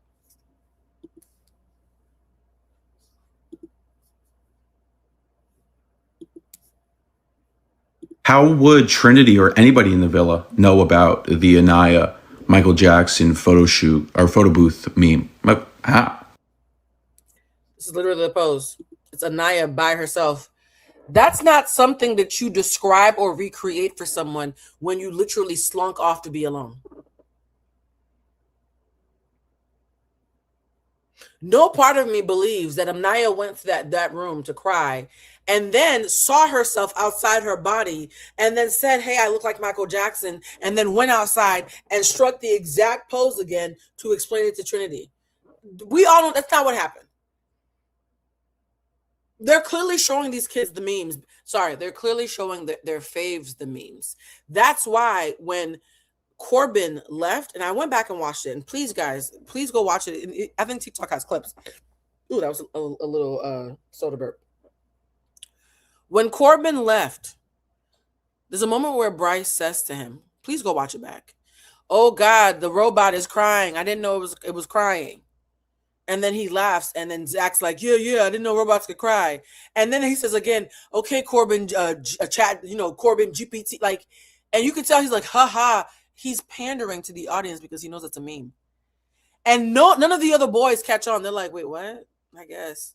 It's just Zach and Bryce making the Corbin jokes while everybody else, even Sincere, is like, oh, my brother's leaving and crying. You're pandering to the audience, making jokes that you know that we make outside. Baby, we know what's happening. How would you even know those are the jokes we're making outside? Yeah. Unless production is showing them the memes that are going viral online. And then I was thinking about how everybody started to say about Corbin being AI. How'd they know about that? I don't think this ruins the show or anything, but I think it breaks the fourth wall a little bit too much. Yeah.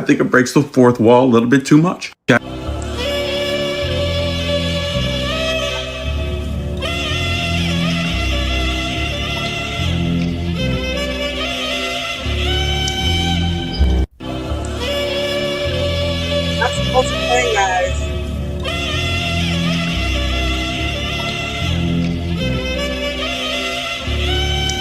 What's a conspiracy theory that you 1,000% believe in? I think producers of Love Island USA really want Trinity and Bryce to win, and there's two specific things that have happened in recent episodes that I feel like was them kind of like throwing Trinity and Bryce the softball pitch to. By the way, guys, you guys know I do this thing where I'm anti-tribalism, so whenever I tell y'all something, before someone says, oh, black women are just hating on, you always intellectual, I'm going to always have a man, a white person, an Aboriginal person, somebody driving a tuk-tuk. I'm gonna always have somebody who looks nothing like me repeat what the fuck I just said, so you can't pretend it's just black women making shit up again. So listen to this white lady say what I just said, and let's see if it suddenly makes sense. To become like their golden children once the show ends. So a couple years ago, oh no, my light died. You guys can still see me good, right? Okay, anyways. So a couple years ago, I watched this documentary, and it was about one of those Yes, love. I did a 30-minute speech about that earlier, but you must have come in late. fast fashion brands in the UK. It was like Boohoo or like Pretty Little Thing, one of those. And what was so fascinating is in one of the episodes, they were talking about how they were working with ITV on Love Island UK. And there was this one girl who was going to be on the upcoming season. And the producers of the show basically were telling them, like, this girl is going to make it to the end. Like, you should like start a partnership with her now, so that when she's in the show, like, she's going to become popular. Like, they were already trying to sell people who they were convinced they were going to see in the end before the show even started.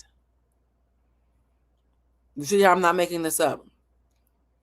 They already knew that she was going to win or make it to the end. And I remember one of the competing brands even bought this girl like a Range Rover to win her over. And I think she still went with another brand, which is kind of funny. Let me know if any of you guys know what documentary I'm talking about. I want to say it was on Hulu. And also, last year, Nicolandria did not win the vote. It went to Amaya Papaya. However, Nicolandria is like blowing it out of the water in terms of like their brand deals and their... Nicolandria is actually bigger than the program. The reason why, I'm going to keep repeating it, the question that we're asking in this episode of Bluecentric Live is the real reason. What is the real reason that Love Island feels weird right now? And the answer is because Nicolandria was bigger than the program. So now the program has gotten weird to stop that from ever happening again. And by weird, we mean control, rigged, heavy-handed, propaganda, interruption, voter fraud, you know, like America. 3Ks. level of celebrity compared to everyone else that was on Love Island last year.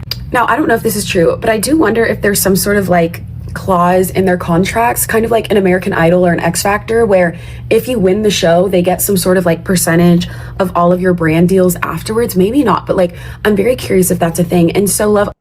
They really think they can replace Nicolandria. I mean, I've said this before. Trinity's friends were writing people's comment sections, "Move over, Olandria. Trinity's coming." Like Trinity's friends knew that Trinity was supposed to replace Olandria before Trinity was even announced. Why are you in Fiji and your friends are already sharing producer conspiracies that we're watching play out? Huh. It's almost like you knew and told them and they have big mouths. Island would be incentivized to make sure that the couple that's going to get the biggest brand deals and have the biggest rise is the one who wins the show. And I wonder if they like shoot themselves in the foot for not having Nicolandria win the show last year.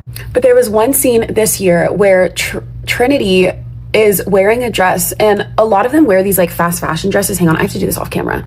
Either Trinity brought in this dress, but it was like $3,000, okay? It could have been like where Leah, that one season, her sister was a stylist, so she had a bunch of like cool vintage dresses, or the producers gave Trinity this expensive. Respectfully, the producers gave Trinity a butter yellow dress and gave Bryce the matching top. It's not a Scooby-Doo mystery. That was production. Dress to wear because they're positioning her for these high value brand deals when she gets out of the house. But during they're positioning her to be high fashion like Olandria. It is, if I was Olandria, I would never speak to these people. Never. I would never talk to them. Not because there's any hate, but because it's too fucking weird. If there was a Blue Toulouse impersonator out there, I'm never talking to the bitch. Are you serious? Weird. Family Day, did you catch that the producers had Bryce and Trinity narrating the Melanie and Sincere family combo? And when Melanie and Sincere came in and the only people they focused on giving commentary was Bryce and Trinity, that's when I was like, you guys are being so heavy-handed. You're literally showing us crazy, crazy Latin couple. And look, America's favorite swirl. I think that was a way for producers to tell the audience Bryce and Trinity are the opposite of this hot mess couple, Melanie and Sincere. So you should vote for them. They're in contrast to Melanie and Sincere. We all want to talk about scammers. We're talking about scammers. And for those who don't agree with me, oh, Blue, so what you're saying is because, dark-skinned black couple won in season 5, and that was unexpectedly a ratings hit. And then in season 6, we saw Serena and Cordell and people fell in love with them again. And then, and by the way, I'm not sure if Cinco and Old Girl won. I just called them my winners because they were my favorites. So they might not have won season 5, but they were huge fan faves. So Cinco and that girl, I think her name was Cash. She was so pretty. They won. They to me won the popular vote. Season 5. I'm not sure if they won the actual vote. I'll look that up in a second. But then season 6, it was Cordell and Serena who actually won. They're thinking, oh my God, we're gonna have Black Girl Magic be the way that we shoot up, because the minute Black girls started winning on the show, we skyrocketed and got just as big as the UK. Okay, we're gonna commodify Black Girl Magic the same way we commodify fat bitches during the body positivity movement, until everybody started taking Ozempic and shit, right? So this is not sincere, pun intended this time. This is just the way that they do, the same way that they always have pride stuff whenever we're in a liberal time, and whenever the world is ending or something like 2020 happens, everything is pride, and then 3 months later you barely see a fucking rainbow on anything in the month of June because they don't care anymore because it's a different government and something else is trendy. It's about the trend. Right now they're having a Black Girl Magic trend, not because they like us, but because we made them a lot of money in season 5, 6, and 7. And they don't care if it means throwing away Black men, because guess who gets to replace them? White men. That means we get to have the very top of the food chain and the very bottom of the food chain in one pot. That's all the money. There's money now in having Black women with white men, the same way there was money 5 years ago in having Black men with white women. We already watched them do it the other way around. And what's crazy is Nicolandria didn't plan on any of this. They just sincerely fell for each other. And if you don't believe me, they're now selling bonnets, guys. If you don't believe my hypothesis that they've decided that milking the 92% who can't have any rights politically to make them think that they have rights on Love Island when everything's just being rigged for them to have their bad behavior covered for, then why the fuck are they selling bonnets this season? Cheap beauty supply bonnets that you could get for a couple dollars at the corner store are now on sale for a significant more amount of money than what they're worth. Scammers. Everybody's a scammer. All these couples are scammers. You know who the real scammers are? Love Island. Love Island and the fact that they're selling bonnets this year. You finally diversified the cast and now you want to sell bonnets. And these bonnets are $25. You don't believe there's a ploy to pander to the worst parts of Black women to commodify us and our pain for dollars, but they're selling bonnets. Okay. $25 for a bonnet like this. This doesn't even have a Love Island logo. $25. I could get this bitch in the hair supply store, or Amazon for like less than $5. $25. And you guys sold it out. It's out of stock. Who's buying these bonnets? Who's buying these bonnets? I knew that this fan base was delusional, but the fact that you're buying $25 bonnets that have no logo, no nothing on them from the Love Island shop is actually insane. People are buying it, and baby, they didn't even bother to. It'd be one thing if it was a pink Love Island bonnet that said Love Island on it. That shit came straight from AliExpress. They didn't even bother to iron on the fucking logo. Same to me. And it's not even like it's the... Oh, and by the way, they're sold out. Baby, I need you to make the screen big. It says out of stock. So for those who are saying, who's going to buy the bonnets? Apparently they're sold out. Somebody bought the bonnets, baby. Bonnets that these girls are wearing. I believe the girls are wearing their own bonnets that they got from home. That they probably got at a motherfucking hair store. $25 bonnets. Bitch, couldn't be me. I knew y'all, the fan base was delusional. I really knew we got to a really, really delusional place, and this just goes to show it. Someone on Threads say that they think the reason that Love Island USA is so weird now is because of Beyond the Villa and the producers needing to justify the existence of Beyond the Villa. Now let's talk about this for a second. So you already know my theory about how Leah was the first crack. Nicolandria was bigger than the program and broke it. Okay, Nicolandria broke Love Island. Everything that they were supposed to be attached to, Alandria and Nick did without them. Somewhere in Paris, somewhere in Santorini, Greece, somewhere on a yacht, not giving a fuck about love or island, right? So Nicolandria and Leah are why we're here today. Because they won despite the program. They were bigger than the program. Nicolandria is running circles around everybody who's ever been in Love Island USA. And Leah, again, is on Forbes. She's considered the richest Love Islander before Nicolandria. And both groups of people did it without the producers being involved. They got away from them, yes? So because of that, we're all paying for it. And this young lady also pointed out about Beyond the Villa. When Summer House was supposed to have a spinoff about Kyle and Amanda called In the City. For those who don't watch Summer House, it's a Bravo TV show and had a spinoff after 10 years. That spinoff was supposed to be the next coming, the second blush, like I mentioned earlier. When Amanda got caught sleeping with her friend Sierra's ex-boyfriend, and her heroine arc and her redemption arc blew up, the first thing her friend Lindsay Hubbard said was, you were winning and now you fucked this up. Basically saying, baby, we were going to build a whole franchise around you and you being likable. You cheating on your husband with your best friend's ex makes you unlikable. You're fucking up our bag. Lindsay Hubbard didn't give a fuck about Amanda's feelings. Lindsay Hubbard said, bitch, you're fucking with the money. There's franchises built around these personal relationships. If you act away, you're not just fucking up your ability to be on the show. My baby Gemma can't get bottles of milk in the morning. She can't get diapers and clothes and little trips to Saint-Tropez. So be very fucking clear. This is not just about Love Island. It's also about Beyond the Villa, because if you invest in people early for Love Island, you're guaranteeing an extra paycheck in the off season for the cast and the crew and the gaffers and the producers, whether we fuck with them or not. The producers get a second check if they've been building OG couples. And this young lady, who I don't always agree with, she's an Anaya apologist in a way that makes me uncomfortable. I will say this though, when the logic is sound, the logic is sound. She understands this and traced how. You don't think it's weird that almost all the OGs made it to the end, except for the emotionally intelligent sacrificial lambs? If you look at who was there on night one, you don't think it's weird that the only OG Islanders from night one who didn't make it to the finale are the ones who were independent thinkers. Think about it. Do the math. Y'all talking about the core four. I'd rather call them the smug seven. It's not the core four. It's the smug seven. Everybody but Carl is complicit. everybody but Carl is complicit. It's not the core four. It is the smug seven. And they have every reason to be smug because the producers were feeding them the ability to win and editing things in their favor from the very beginning. And not because they like them, but because they're already working on the next show beyond the villa. Keeping people around for longer periods of time.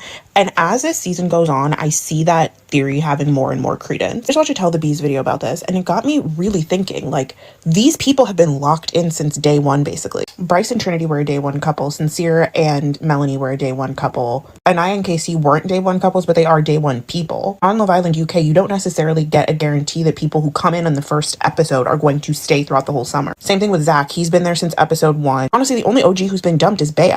And someone else said that they think that Bea got dumped because they couldn't do as much like physically demanding challenges with her there because of her limb difference. And I'm like that's literally so evil to do that. Also, she was so pleasant to have on the show. I really enjoyed watching her. Oh yeah, Sean got dumped too. But people liked them. People enjoyed them. They will surely be around for Beyond the Villa if they do one for this season. If Love Island USA is keeping couples and keeping cast members around longer than they should because they want these people to be on Beyond the Villa and they don't want people to be scratching their heads trying to remember who these people are, at that point just create a different reality TV show that is not Love Island and then have a spin-off from that, because the point of Love Island is that it is you cycling people out. And like last season of Beyond the Villa was kind of a flop because a lot of the people who were on it we did not know that well. By the time that Beyond the Villa started filming, all of the couples who wanted to appear on Beyond the Villa had already broken up. Like Iris and Pepe were apart. Brian and Amaya were also apart. Chris was single. And the only couple that survived, Nick and Landria, didn't want to be on the show. So the only couple that survived, i.e. Nick and Landria, didn't want to be on the show. The only couple that would make people rush to watch the show and therefore line our pockets and give us a ratings hit was the couple that got together without our interference. So guess what? Moving forward, the only couples who make it to the end are the ones who let us interfere, because then we can market them and make sure we get more sweat off their backs.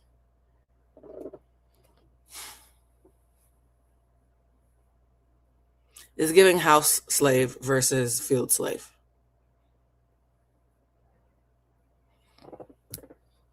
it was hard for the audience to kind of connect to, even like the people who were in that final four who showed up on the show ended up being the people who were most hated out of the Beyond the Villa cast. And it was kind of hard for the audience to connect to them because none of them were OGs. Like none of them had come into the villa originally. They were all bombshells. Nick's cameo was the only clip I even saw. Or Casa Boys. And the only original cast member who was a full-time cast member on Beyond the Villa was Bella, and people love Bella now. And I would argue that's because when they saw her come in initially into the show, oh no, Carl's complicit. Carl liked Amara, and then I'm 100% convinced the producer said, "No, baby, we brought you back for Naya." I think Carl's not smug though. Carl's just a company man who came late. Carl was just a temp working at an office that was already a hot mess. I'm talking about the day one employees who are complicit in the plan. So I still think it's the smug seven and Carl. Immediately attach themselves to her. And then even though she got eliminated early, because she was chosen to be an original girl, not a Casa girl, not a bombshell, like the US version, and I don't know if this is the same with the discourse around the UK version, but the US version has this weird like purity ethic between Casa girls and bombshells versus like the OG girls. Like it's a Madonna whore complex. Like the OG girls are the Madonnas and the Casa girls and the bombshells are whores unless they are able to ingratiate themselves with the OG. It's actually really old school, like female propaganda that the woman at home, the wife at home versus the Jezebel who took your husband away. Meanwhile, everybody's single. That's why y'all being so weird with Soul, I was like, oh God, the propaganda is getting loud. Because a single man and a single woman dating other options is actually not disrespectful. It's just called regular dating and literally the premise of the show. The parts of you who thought it was disrespectful that he chose somebody he actually liked because y'all weren't compatible, that's kind of like what happened when they used to pit Aisha Curry versus the girls who were naked. Like, oh, you know, I'm this pure Christian housewife, and, you know, I would never get naked like the whores and X, Y, and Z. In the middle, Aisha Curry got a little bit free. What's the first thing she did? Yikes. OG girls. So the original girls who are coming in are automatically going to be more well liked than the girls who are coming in as bombshells or as Casa girls. Yep. And then you add on top of that Bella was the only original girl who was on the cast of Beyond the Villa. Of course, the audience was going to like her and agree with her more than even the person who they all voted to win, Amaya. We've seen the stocks of people like Amaya, Iris, and Hannah go down exponentially, and I would argue that wouldn't have happened if they had come into the villa as OGs as opposed to them coming into the villa as bombshells. So the architecture really makes sense, right? They need as many original cast members as possible to stay on the show for as long as possible so that the audience can really attach to them, so that when they put them on a season of Beyond the Villa, the audience is more likely to tune in. Are you hearing what she's saying? You're not going to watch Beyond the Villa if the people who are OGs actually get voted out too early. So we're going to do everything in our power to rig it that somebody who's on day one makes it to the end, because that way we know that we can market it and you'll be attached to them because they're on the right side of the hierarchy.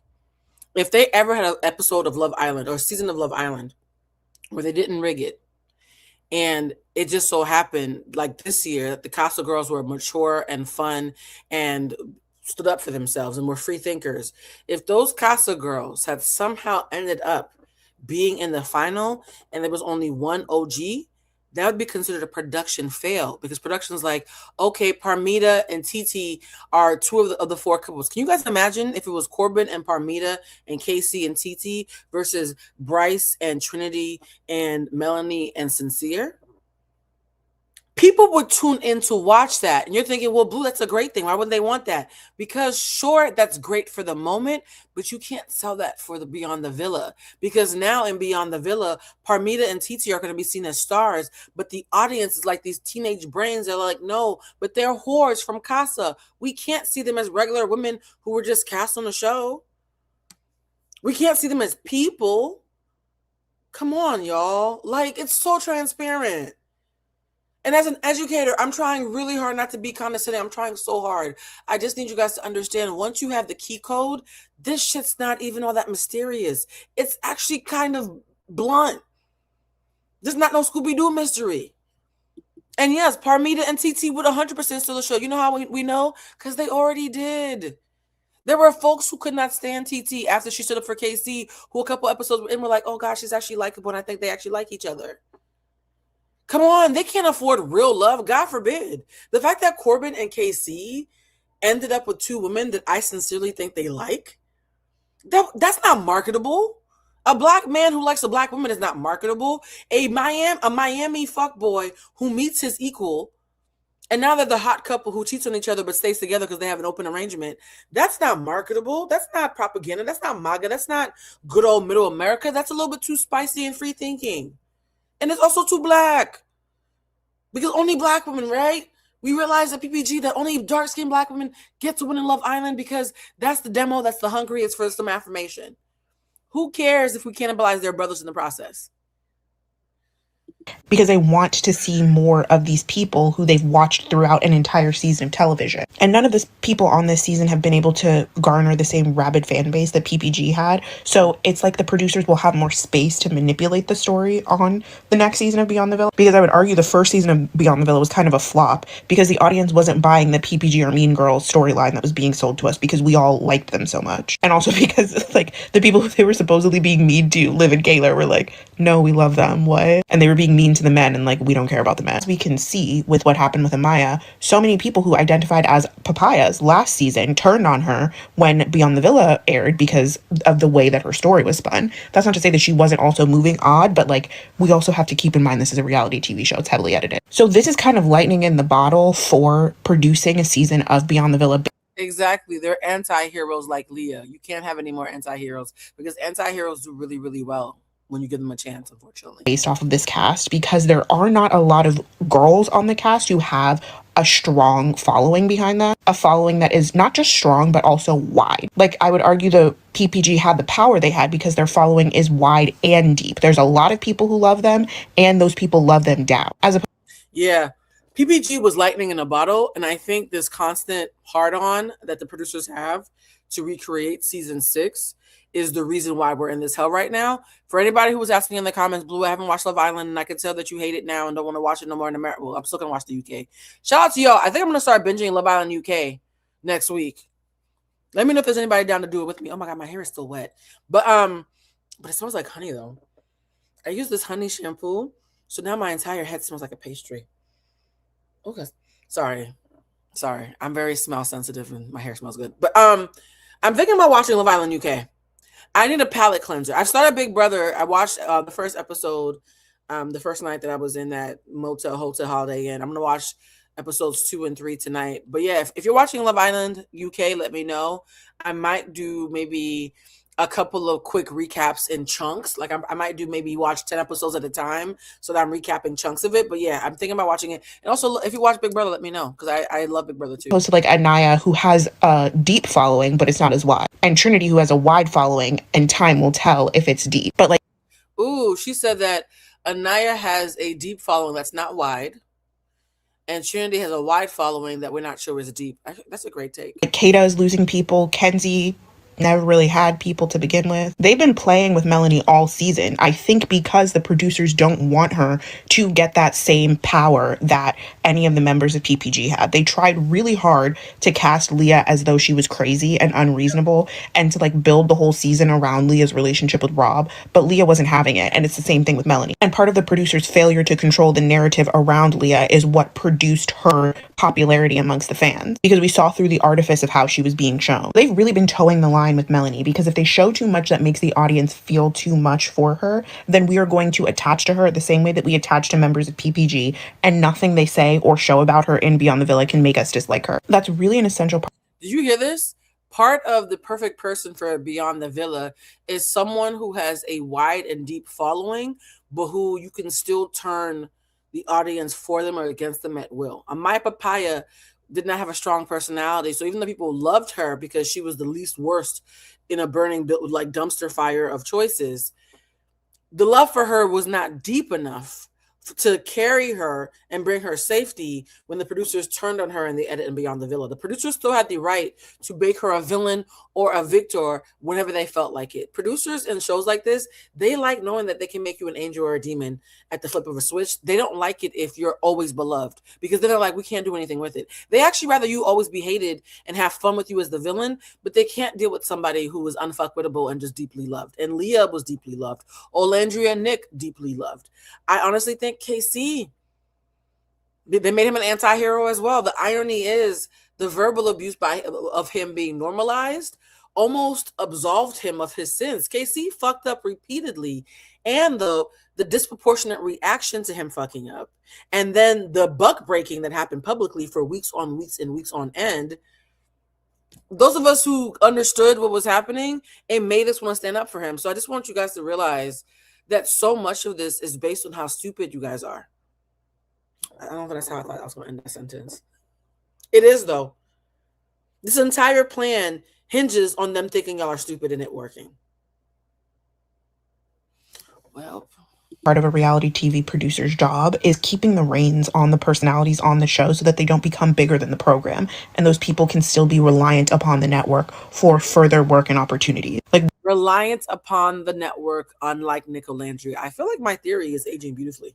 We saw how the edit dogged out Amaya, Hannah, Iris, all throughout Beyond the Villa, and they're all in ads that were ostensibly produced in conjunction with Peacock and whatever brands that Peacock was partnered with in between different like ad breaks on this season of Love Island. None of them were bigger than the program, this way that members of PPG were. I haven't seen any ads with Leah this season. Oh no, she did the Clorox ad. And Janae is doing the like Credit One ads, but Janae always kind of had a better, she was kind of on the good side of production to begin with. I haven't seen ads with Serena and Cordell. You let me know if you've seen them. But it's kind of in a situation where like they don't need the producers, they don't need the network in the same way that they did in the past. I hope all of this is making sense. To kind of tie it up, the reason that this season of Love Island feels so weird, the reason that there hasn't been any dumpings, the reason that we've seen so many OG couples stay together from the beginning towards the end, even to the detriment of the women in those pairings, because Anaya and Casey were torturing each other. Melanie is actively being tortured by Sincere, in my opinion. Kata is coupled up with an evil gay elf. No shade to gay people or elves or evil people. It's just the combination. It's a combination that makes that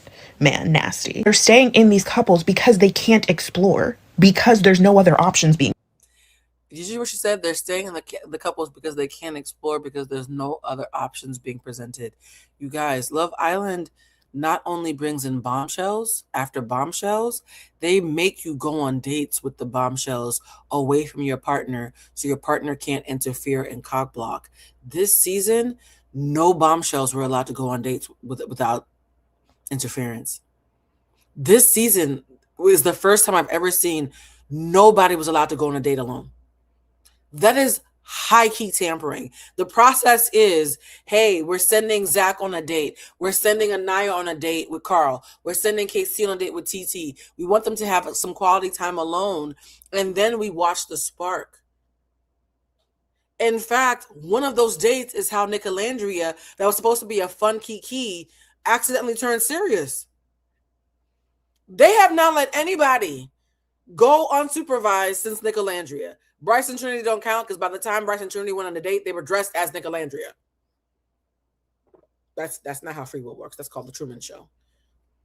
Y'all don't think it's weird that we haven't seen any truly unsupervised dates since Nicolandria? Y'all don't find that suspicious?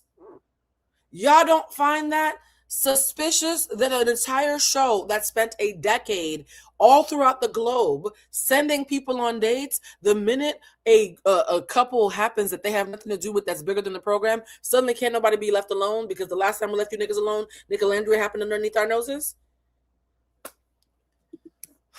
I almost want to rest my case. We got more video, but I almost feel like I don't even need to play the rest of the videos because I made my case. Presented to them. Like, we can crack ship Caleb and Melanie as much as we want. They're not going to let another Nicolandria happen because Nicolandria was above the program. We created that. Their power is in the fan base manifesting that into reality. The producers didn't make it happen. The producers didn't see it from the beginning. They were trying to make whatever other storyline was going on with Nick and Alandria separately. And as an audience, we connected the two dots. And as an audience, we manifested it. And so Nick and Alandria know that they don't need the producers because the producers didn't even understand what they had in front of them. And by extension, they don't need the network. So they don't need to sell their relationship. They don't need to come back, all of this. Nick Alandria happening gave them power. And power is what reality TV stars can never have. Because if you had power, why would you get on a reality TV network and be isolated from your family, friends, and all human connection outside of like 20 other people for weeks on end?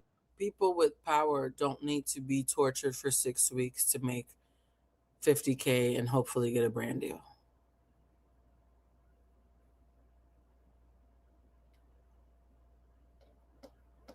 The minute someone alone makes more than the carrot that you're dangling in their face, the carrot no longer needs to be dangled because they can get their own fucking carrots.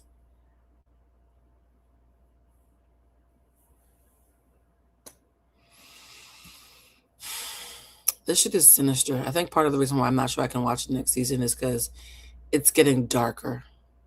This is feeling like a new iteration of modern day. Starts with S and ends with Avery. In exchange for potentially getting, what, 1 million followers on Instagram and the opportunity to be an influencer? You wouldn't. You would go do something else that is less strenuous and less like dangerous to your mental health. Network wants to own these people because they know how lucrative it can be after the success of season 6. I have to stop watching, y'all. It might be that time. Not because of anything wrong that the cast of this season did, but just because the greed of the network is ruining the show because we're letting that. Sorry, but I'm just... By the way, I agree with Jesse Wu that case you should not do after. So I know he is doing it. And honestly, it's too early for him to know that he can't do it. But I hope that once he talks to his family and is able to watch several episodes, if not the whole season, that he takes his power back. I'm never going to be okay with anybody being abused. I was going to say it. Bryce and Trinity are giving me Janae and Kenny, where there is one person that's significantly more into the other person and the other person is just trying to get through the fucking show and stay on. I think the biggest mistake was not sending Kenzie and Dylan home. I think Melanie clocked it. The only reason Kenzie stopped exploring other people is because she fucking got shamed out of it. Here's the thing. I'm not the biggest Kenzie fan. And though I will say not having Kenzie or KC in the final 4 was a mistake. Because having it all core 4, it's too heavy-handed. I think that young lady from earlier who said having it be, because the way Love Island works is it's usually like 3 people that we get that are in the in crowd and 1 like wild card that the audience still loves, right? There's no wild cards. I've never seen a season of Love Island end with not a single wild card. That is heavy intervention. Called complete bullshit. I don't think Anaya actually likes Carl. I think, again, they're trying to get screen time and stay on the fucking show. And Melanie is betting on potential. She's hoping that Sincere is going to become this person. She spent so much time with him, it's like sunk cost bias. Well, I don't want to walk away when we've invested this much. Yep. And she's not accepting him for who he is. She's hoping that he's going to become somebody different. And that one day he's just going to choose her and start acting more consistent, which is why they're even in this together, because it is an unhealthy dynamic. It's the high highs and low lows. I said earlier on Threads that nobody's going to convince Melanie to leave Sincere, not even Sincere. This is not over until Melanie's over it. I know that girl, and I've been that girl. I'm not even going to tell you how long I stay with my Sincere. And I still think that Zach is looking for the better, bigger deal. I think he likes Kata because she's how can you not? But I don't actually think there's a genuine connection with these two. And frankly speaking, I don't think anyone on this fucking show has a connection. But it really is exemplifying the issues with dating. People say that they want... I will say this. Tomorrow, I need support. Tomorrow, we're going to be doing the finale rap party with Mike and Monique, because if I don't watch it, they're going to tell me what the fuck happened. We're doing the finale recap tomorrow. I was going to do it on Monday, but Mondays are so busy. We're doing it tomorrow. If we don't do it tomorrow, here's the thing. If the finale pisses me off too bad, I might have to call Mike and Monique and say, can we do a quickie on Monday? But as of right now, no, I want to get it over with. We're going to do it tomorrow. Fuck it. Okay. Y'all, this is how much I love y'all. I do not want to watch the show anymore. Without Bluecentric Live, my last episode of Love Island would have been the parents' visit. That would have been the end, and I would have just waited for TikTok to tell me who won. I'm only watching it tomorrow because of y'all. Unhealthy and secure, and then you meet somebody that's into you, and all of a sudden you're looking for the spark. And this is why we don't date potential, because it's really fucking difficult to change overnight. I'm not watching this fucking finale. Okay, this man, although very colorful and slightly inappropriate, probably had what I believe to be the most cathartic take on this bullshit. This absolute caca that we've been subjected to. Worst season ever. Yuck. All the worst people are there. Anaya and Carl, fake. Brittany, fake. Kata and Zach, fake. I just hate everyone. This is so stupid. I'm not voting. Like, this is just like, this is voter fraud. It was voter fraud. How do you have Casey and TT in the top one day, but then they're at the bottom the next day? But that's on Love Island USA for doing the fine print, honestly. Like, don't think I didn't see that you guys said, vote for your favorite couple first. Like, that was fucked up. You knew no one was going to see that. But I also blame the fans who wanted the core four to win, which is like Kata, Trinity, Anaya, and who was that other girl? What's her goddamn name?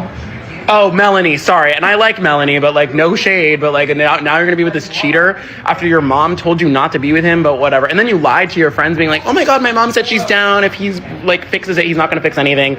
So honestly, I hate all these people. Love Island USA, you've disappointed me deeply. Like, I literally hate it here. Like, this is what's wrong with this goddamn country. America's so fucking stupid. Everyone here is so fucking insane. But give your take about Melanie, what Melanie should do. Oh, Melanie should steal the 100K if she wins, but she won't even win because they're going to give it to Trinity and Bryce.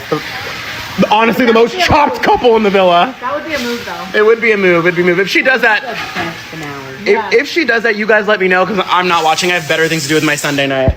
I guess I'm stuck watching Real Housewives of Orange County. Cheers, bitches. It was a mediocre season. Oh, but vote for Ariana for that Emmy Television Academy. She should get that. The final four being all black women not being with black men, sending me. I've seen people play in my face. I've seen it. I've had people play in my face. But this by far is insane.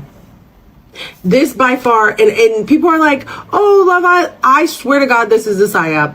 This is a side. Love Island has to be a psychological operation. Because everybody who was up there, let's wake it up. Anaya was supposed to be gone because Carl got voted off and they brought him back. I wonder why. Right. I wonder why. Trinity and Bryce cut. I don't even feel like talking about that shit because if y'all think that shit is real and that old ass man, he's 30, she's young, she's impressionable. She's 22 and he's about to be 30. Can you imagine if you were at Howard Homecoming and a 30-year-old white man just walked up to a fresh graduate? Do you see how propaganda will have you clapping for shit that you would think is weirdo behavior elsewhere?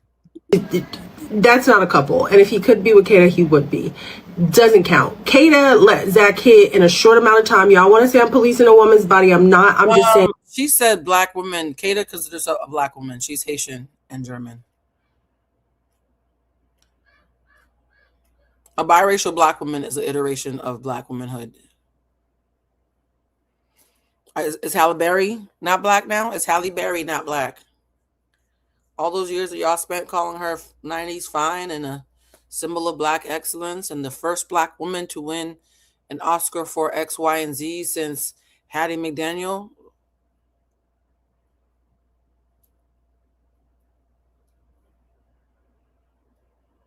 We just said a charcuterie plate of Olandria and Nick, right? So you got italicized Nicolandria with a mixed race black woman and a Brit. You got Timu Nicolandria with Trinity and Bryce. You have Viva la Raza with Melanie and what's his name? Sincere, but that's a little bit of a twist of a not Nicolandria, more so a Serena and Cordell OG love story with a little splash of Jeremiah and Huda thrown in there for good measure. It's a Frankenstein of everything else. You have Anaya and Carl, which is the Blasian version of Nicolandria. We already said this. It's a poo-poo platter.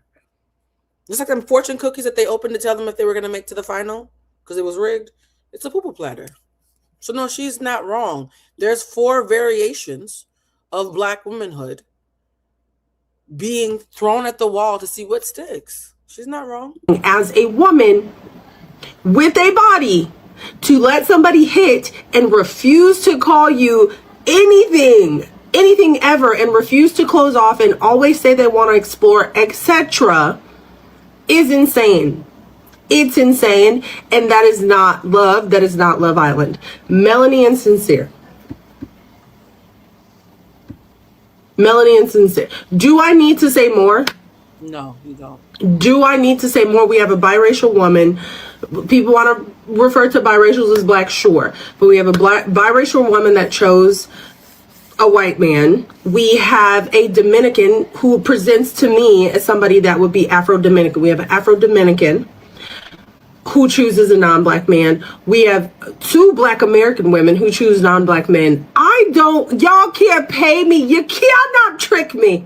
You cannot You can't play me. You can't pay me to believe that that wasn't the original goal of the show. Because what are the fucking odds? After Nicolandria's success, after y'all trashed Ace last year with Shelly, after y'all dogged fucking Casey out and say he was disrespectful and and used words that you don't even know the meaning to, the last 4 couples are... I'm not playing. I actually met someone who worked at the CIA. And For those who are like, Blue, this is all, you're using words like propaganda and the program and the system, and you're saying the producers did all this stuff, and I really don't think it's that deep. Some of y'all will watch me do hours and hours of research, spend hours and hours editing these montages, spend hours and hours presenting my case to you, be really thoughtful and reasonable, and be able to identify fact versus opinion, and do all this nuance, and you'll be like, I know all I did today was pink the lint out of my belly button, but I'm convinced that you and all that research doesn't make any sense, and none of this is true. For that crowd, this is a conversation. I'm just going to keep reminding y'all, I used to work in politics, and I've signed a lot of NDAs. Please assume that some of these things that I'm telling you exist are not based on theory. I have been in some of these rooms. I have been on private phone calls during an election season, planning some shit that none of us can ever admit happened. So when I tell you these things happen, if they can happen on the right side of history, I promise you they're also happening on the wrong side of history. They happen. I'm saying as a matter of fact, as a bitch who was in the room. So we don't even have to say allegedly, right? So let's stop pretending these things happen. So I intentionally included, to end with, a clip of Trevor Noah talking about what happened when him and his friends were talking to somebody from the CIA. Because you guys know, when I worked in politics, I was talking to attorney generals privately in back rooms after press runs, and having off the record conversations with them and being told things that have completely changed my brain chemistry. This video is the closest I can find to giving you guys an insight into the kind of things that are spoken about and admitted to journalists and public figures when they are in the room with politicians who are comfortable telling us what's happening. Okay. Let Trevor tell you what the CIA agent told him and his boy about conspiracy theories. I asked him the question. I said, yo, it wasn't me, it was a friend of mine asked it while we were there. He said, how many conspiracy theories are true? And the guy laughed and he said, obviously I can't say anything to you, but he said, but I will tell you this. Oftentimes at the agency, we would be grateful. This was a really interesting phrase. He said, we would be grateful at how crazy conspiracy theorists were, because half the time they were correct, but half the time their conspiracies were so crazy that we never needed to like step in and balance. And it was this interesting concept to me where I went like, whoa. Wait, so half the things you think are crazy, whoever you are in your world, half the things that you think are crazy are probably true.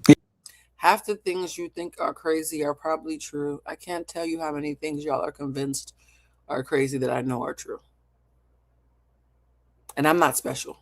The industry is full of those of us who know things that we know better than to ever talk about, and we've trained ourselves not to talk about because we want to be able to pay our rent and take care of our families. And every day we watch the general public argue about shit with conviction that we know is wrong. Yes. And then half the things that you think are true are probably crazy. And there's some people that y'all clap for who are demonic behind the scenes and are horrible people. And they're your faves. And they're disgusting human beings, but they're your faves. And there are people who are beloved and popular that you think, oh, she's probably in the Illuminati. She's probably a demon. The whole time they're on their couch watching reality TV, eating popcorn, extra regular person. The gauge be off, y'all. And it's actually, one thing I will say, seeing objectively how wrong an audience can get it, even if they're completely convinced that they're on the right side of history, it makes you understand why James Baldwin always said, I can't say if you're racist or not, but I can say your policies are racist. I can say what your actions look like. I can plot the patterns of your behavior. I know what I'm seeing through your behavior more than I know anything that you're saying. When Baldwin said that, I think that's the reason why Baldwin's my North Star, because Baldwin used to say, don't worry about the tribalism and the symbols and all the other shit that they try to, confuse you with as distraction. Watch patterns of behavior. The patterns of the behavior will always tell you who people actually are, what their allegiances actually are, what their value systems actually are, and if they can be bought or not. Y'all don't think it's funny that every time somebody is bigger than the program becomes more strict. You don't think that's a mighty interesting coincidence that keeps happening year after year after year to our detriment? The difficulty is we'll just never know. You cannot trick me. You cannot trick me. You cannot trick me. You cannot trick me. And this concludes my theory about why Love Island has been so extra fucking weird this season. Nicolandria, Leah, Beyond the Villa, PPG, Cordell and Serena. Organic moments of love, community, and fellowship that were bigger than the program and happened to be authentic and make a lot of money without the producers being involved is why they're probably going to make sure that never happens again. Because how dare Black people and brown people find love, happiness, and capital gain without the system being a benefactor? How fucking dare you? Love on Love Island? Ha! Who told you that's what we were doing? I hope this was helpful. I'm going to try to make myself watch After Sun just because I know KC and TT and Corbin and Parmita are on there, and I'm curious to see how they're treated. I might wait till tomorrow, though, because last week I was disgusted by how the hosts were clearly coerced into treating people in a way that I don't find honorable. But, the show is tomorrow. The finale is tomorrow. I will take an edible and sit through it for y'all. But, baby,